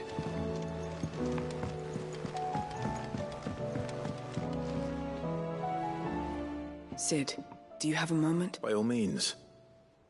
It's my old master. Seems there's no escaping her. She found some way to send me a letter, and something else. Records from a Waluda prison. Seems they were keeping a lot of bearers there. How did she come by such a thing? Finding bearers always was her strong point, and it seems the cells of Balmung Dark are full of them. Foreign captives, the masterless. Bearers no one would miss. And even better for her, bearers with no one to look after them.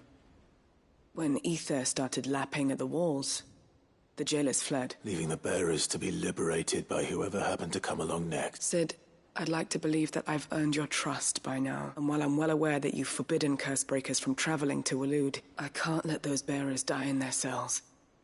I'd rather risk shipwreck on the Shadow Coast than leave them to starve. We'll be needing the Enterprise if we're going to navigate the Narrow. Does that mean... I'm making an exception, and we stay no longer than we have to. Ash is an inhospitable place at the best of times. We save as many as we can, and we leave. Thank you, Sid. Chadwick. Another of my former master's protégés. The thought of him held captive in that place. He must be very important to you. He was. Then we find him. The entrance to the prison lies in the shadow of Ravenwit walls. We should head there as quickly as we can. As do I, Dor.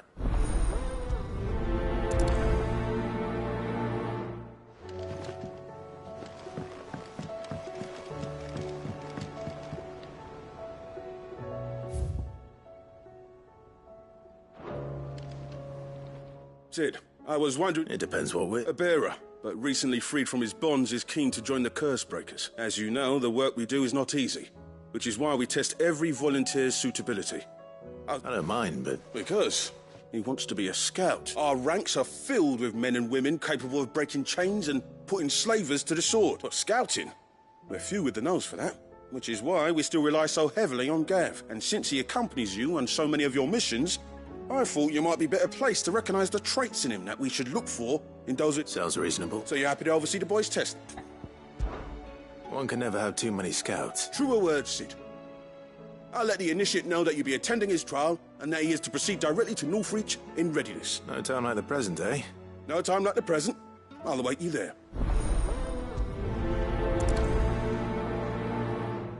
Northreach. I don't suppose they could have chosen somewhere closer.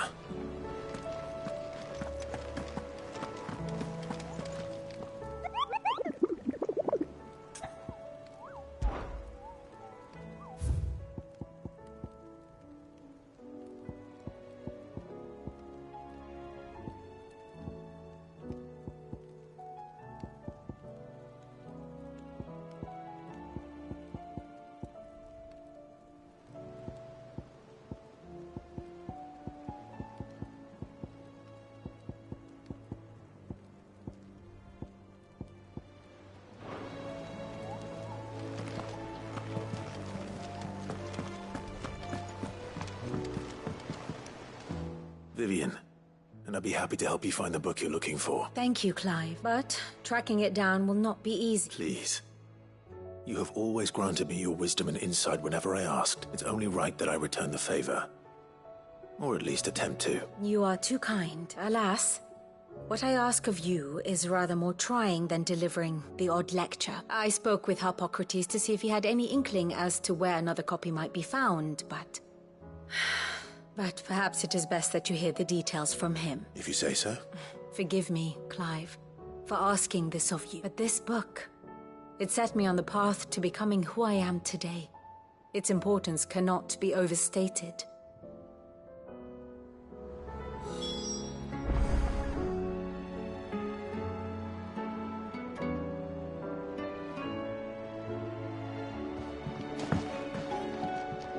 What will it be today?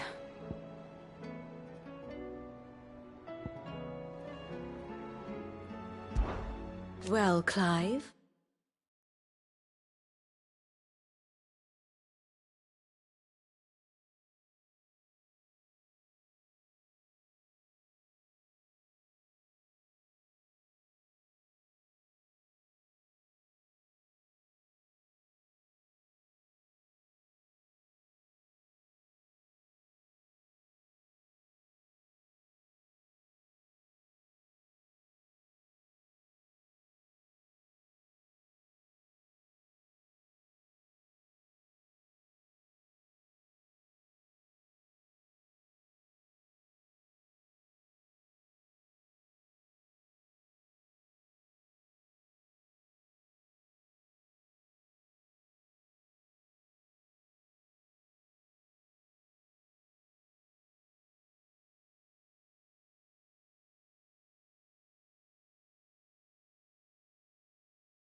I am.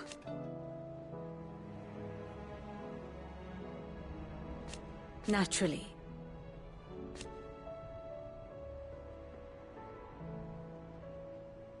I shall. Harpocrates knows of whether what he has to say makes you... How may I help you today? Here's the latest information I have.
Study it well, Clive.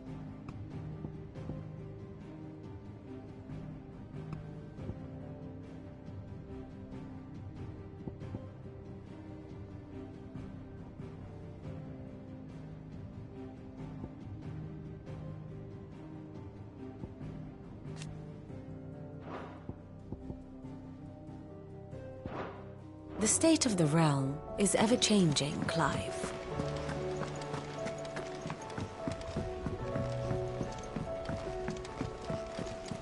There's something about it.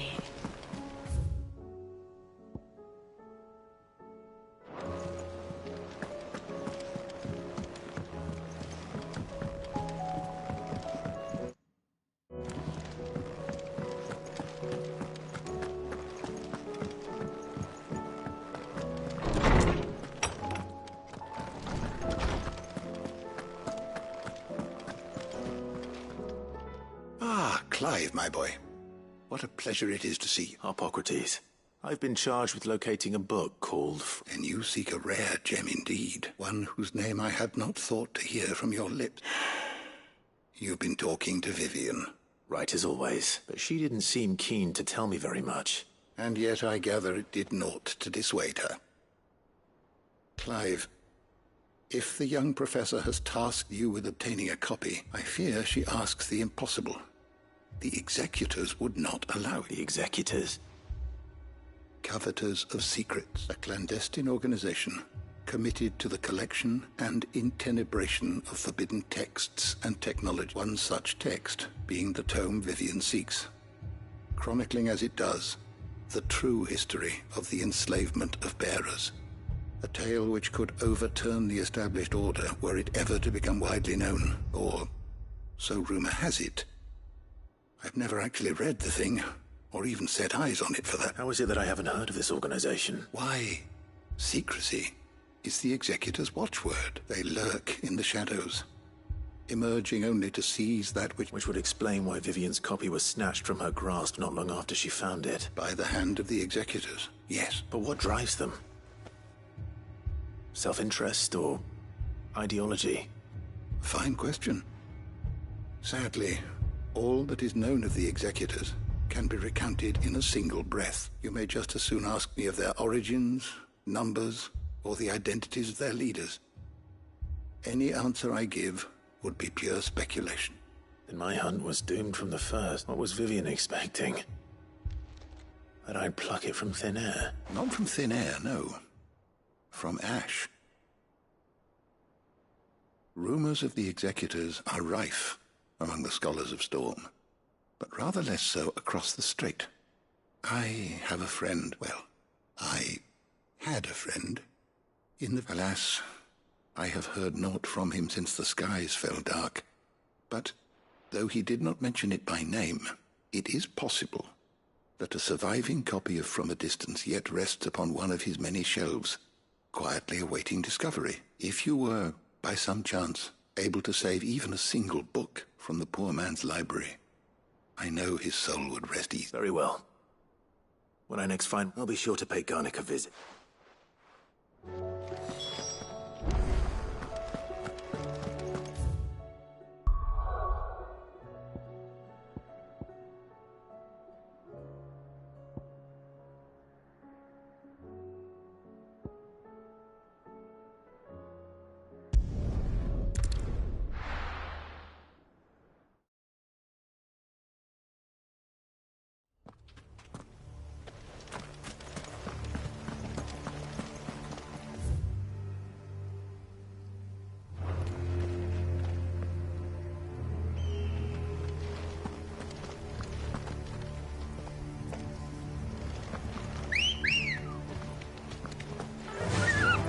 Run like the wind.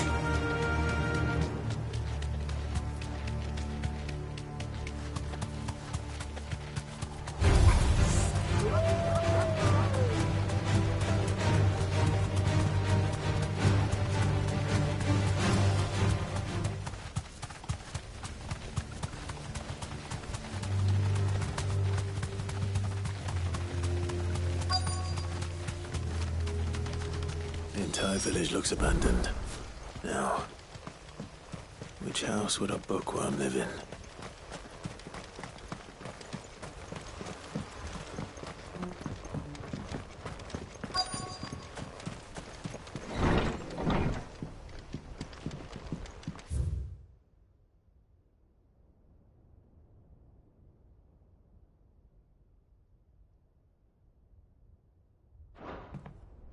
This is a Royal Army logbook.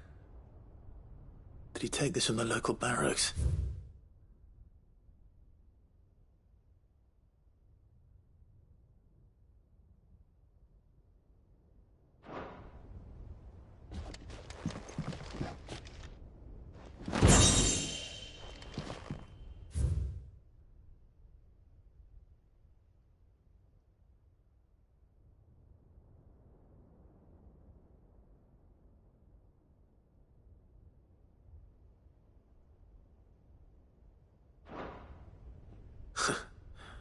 His interests were certainly varied.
This is it.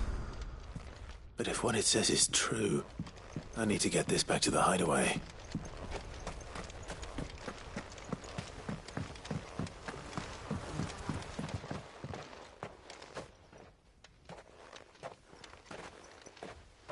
Leaving so soon, stranger? We've been watching you. From a distance, so to speak. Subtle. I know who you are. Then we need not waste time on introductions. Hand me the book. Leave it in our care and return to your life. Your care? Do you mean to burn it or bury it? That is not my decision to make. But by one means or another, its contents shall be removed from the common record. Then I'll have to politely refuse. I won't let you erase our history. Then we find ourselves at an impasse. Very well. The book can just as easily be pried from your dead hand.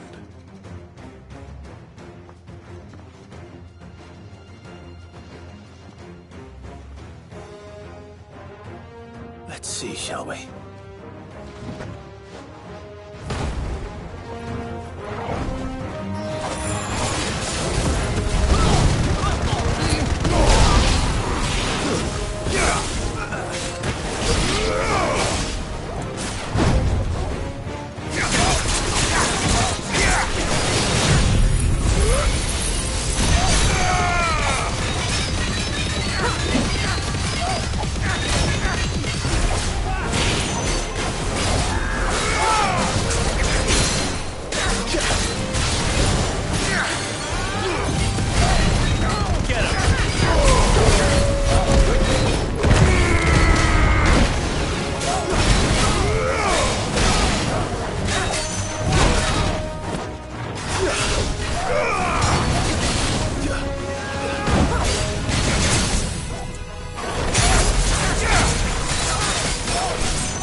Impressive.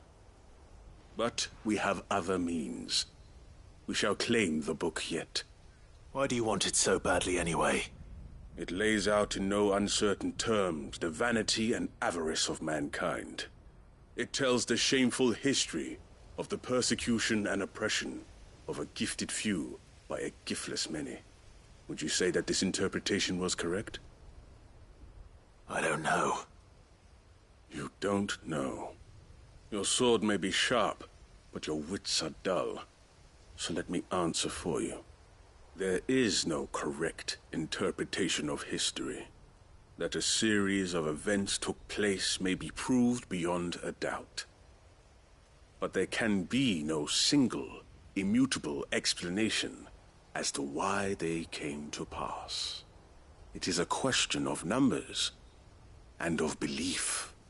If enough people believe that a set of events occurred for a reason, that belief becomes the truth. So you're trying to control the truth? We are trying to protect people from themselves, from knowledge that would bring them naught but pain. That is all. You may keep the book, for now. The world is small. We shall meet again. Until then. Wait! Damn it. Let's get this back to Vivian. Perhaps she can explain what that was all about.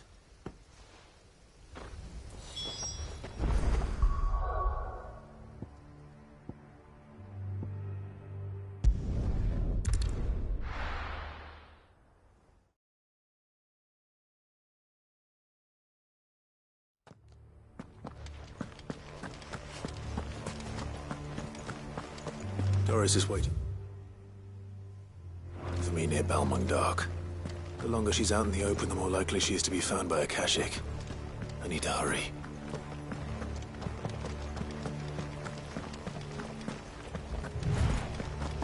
Come on.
There were no guards, I take it.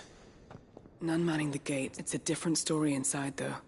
The corridors are crawling with Akashic. If Chadwick was being held here... Don't give up hope just yet. Let me check the ground floor. Then I'll search the upper level. Good.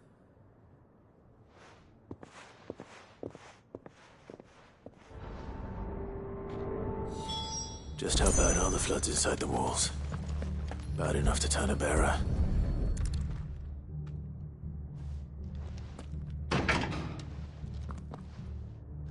Locked up tight.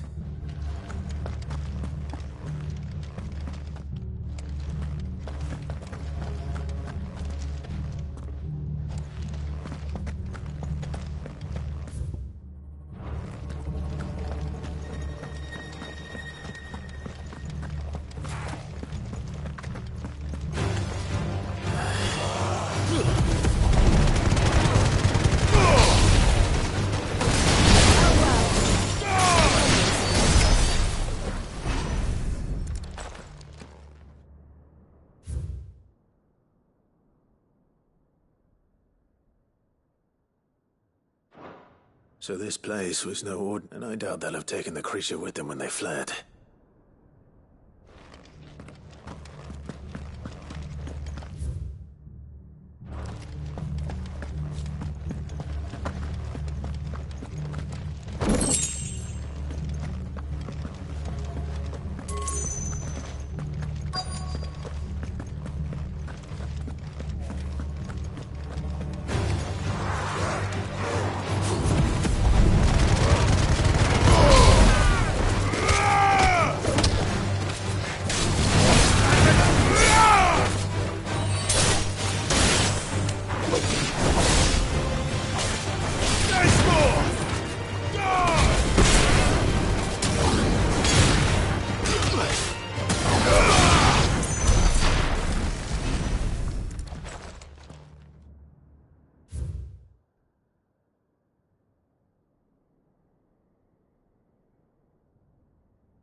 Minimal loss of Waluda lives. And what happens when they run out of bearers? Even the Imperials take better care of their branded than that.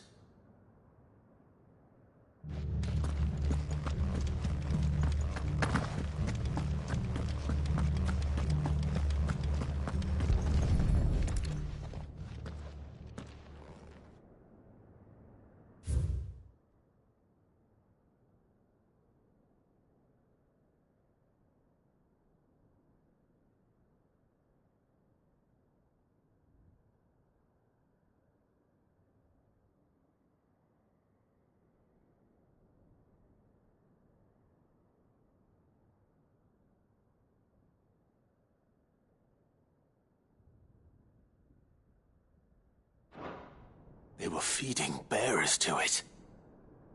This is even worse than I'd feared. Nothing but Akashic down here. Hopefully things are looking better upstairs. I should go and see how Doris is getting on.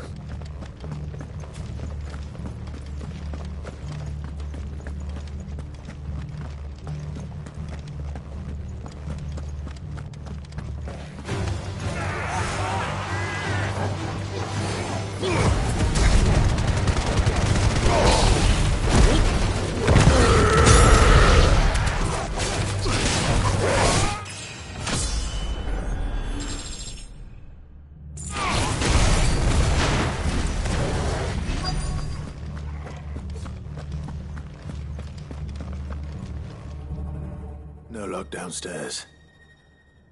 But I did find out that this place was more than just a prison. Something far more sinister was happening here. I know. I've been reading some of these documents and...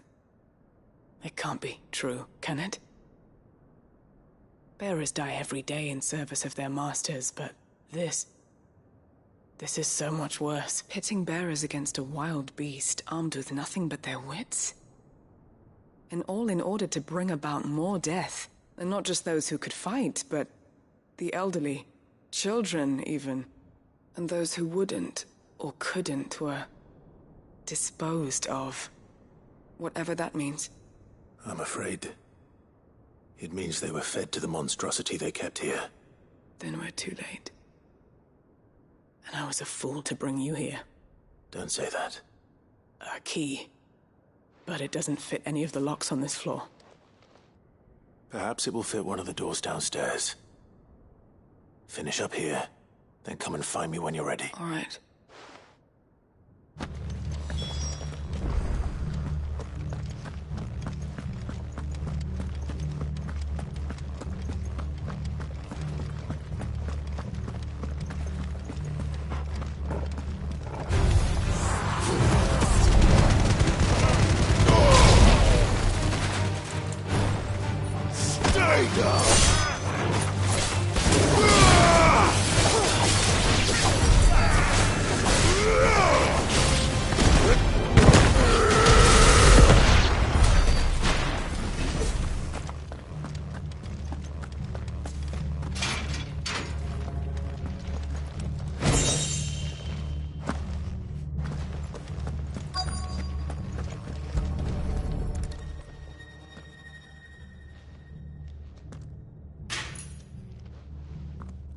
Let's see what we can find down here.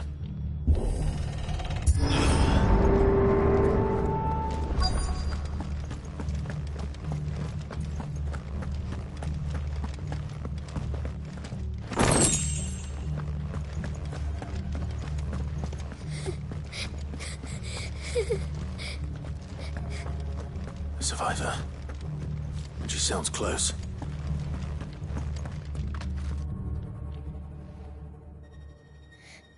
Who are you? There's no need to be Are you alone?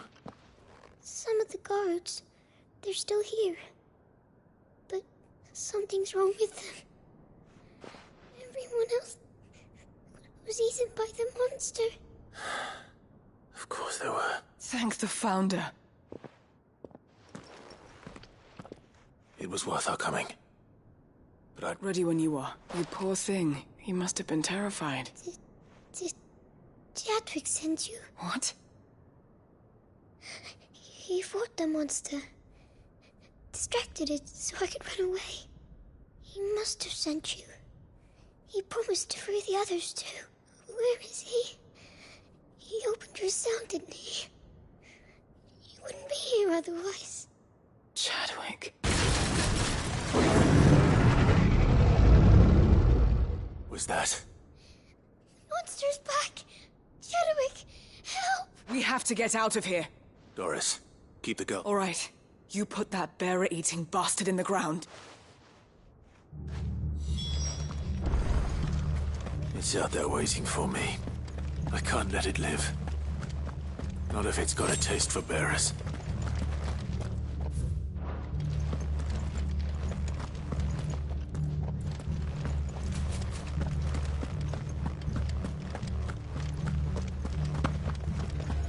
I'll look after the girl. You teach that thing a lesson.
Finally. Sid, are you hurt? I'm fine. I think.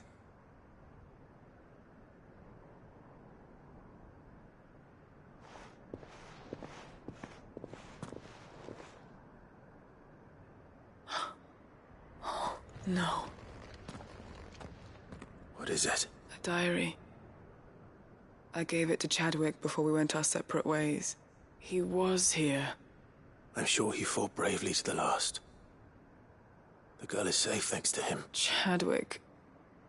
You fool. Come on. We have to get her back to the hideaway. We don't want his sacrifice to have been in vain. No.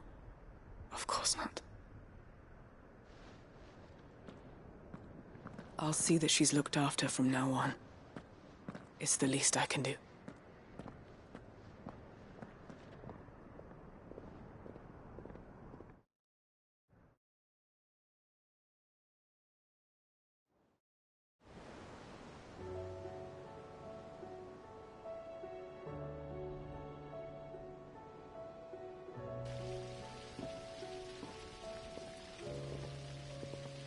From what I hear, you've barely left the girl's side in days.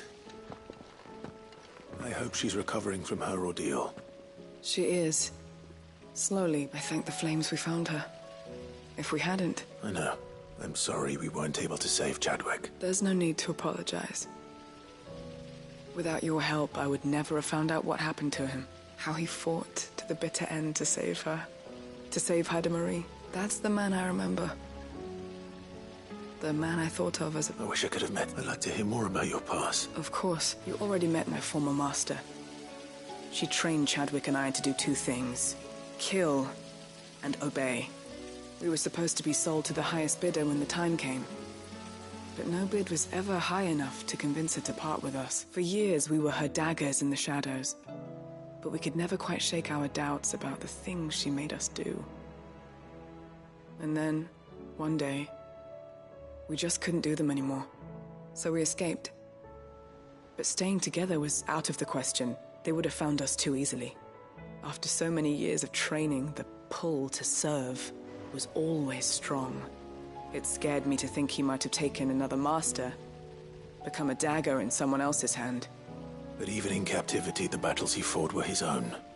And he died not as someone's tool, but as a hero. Haida Marie is proof of that. Bearers can cast off their shackles, and the curse breakers will show them how. I'll fight until my dying breath to see it done. For Chadwick, and for all of us. Thank you, Doris.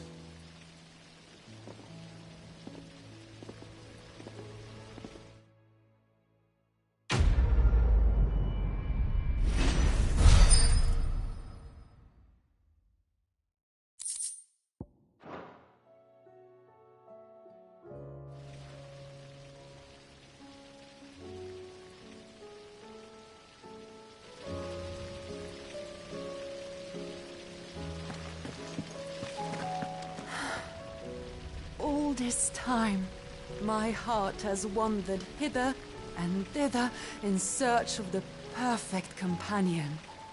When all along he was here, standing right beside me.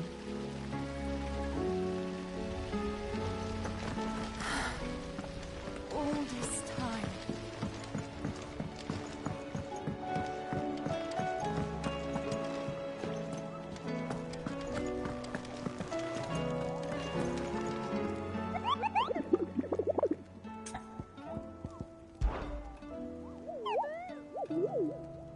Through...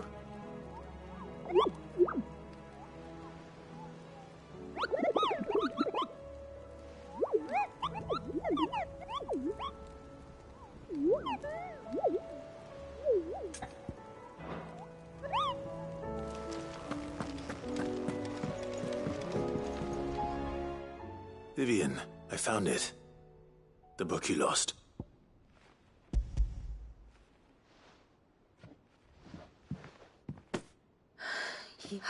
Thank you, Clive. Even though I asked this of you, I was not entirely sure it would be possible. I feared the executors had seized every copy. I met with one of these...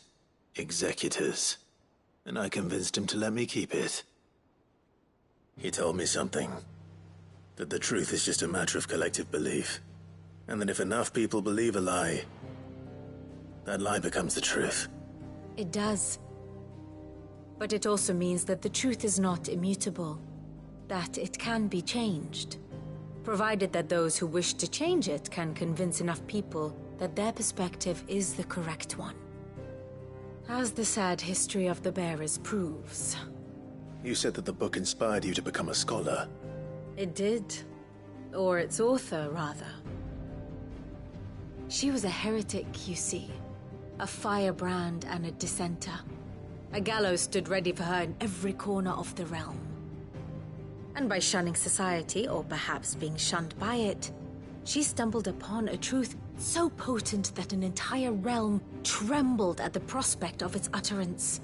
I, too, have always felt somehow set apart from the world of men. A stranger to my own species. She taught me that my solitude was not a curse, but a gift.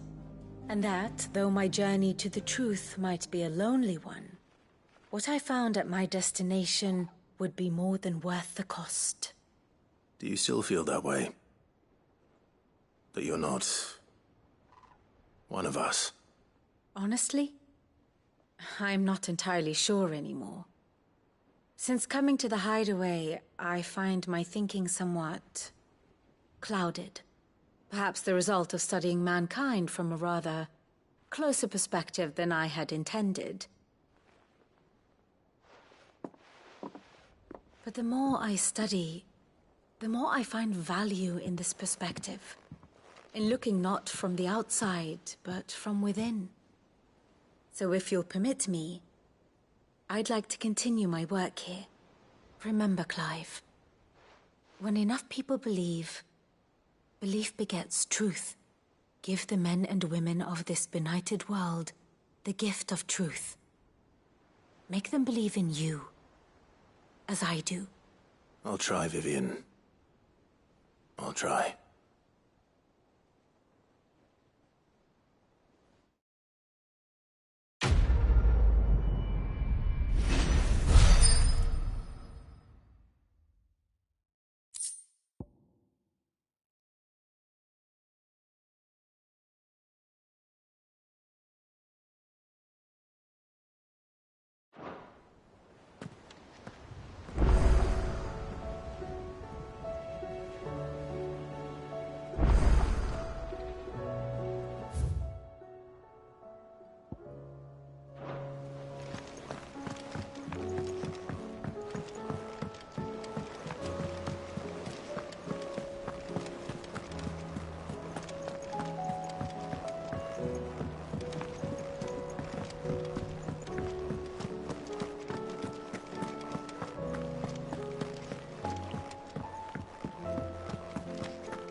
It's usually me making demands of Hippocrates.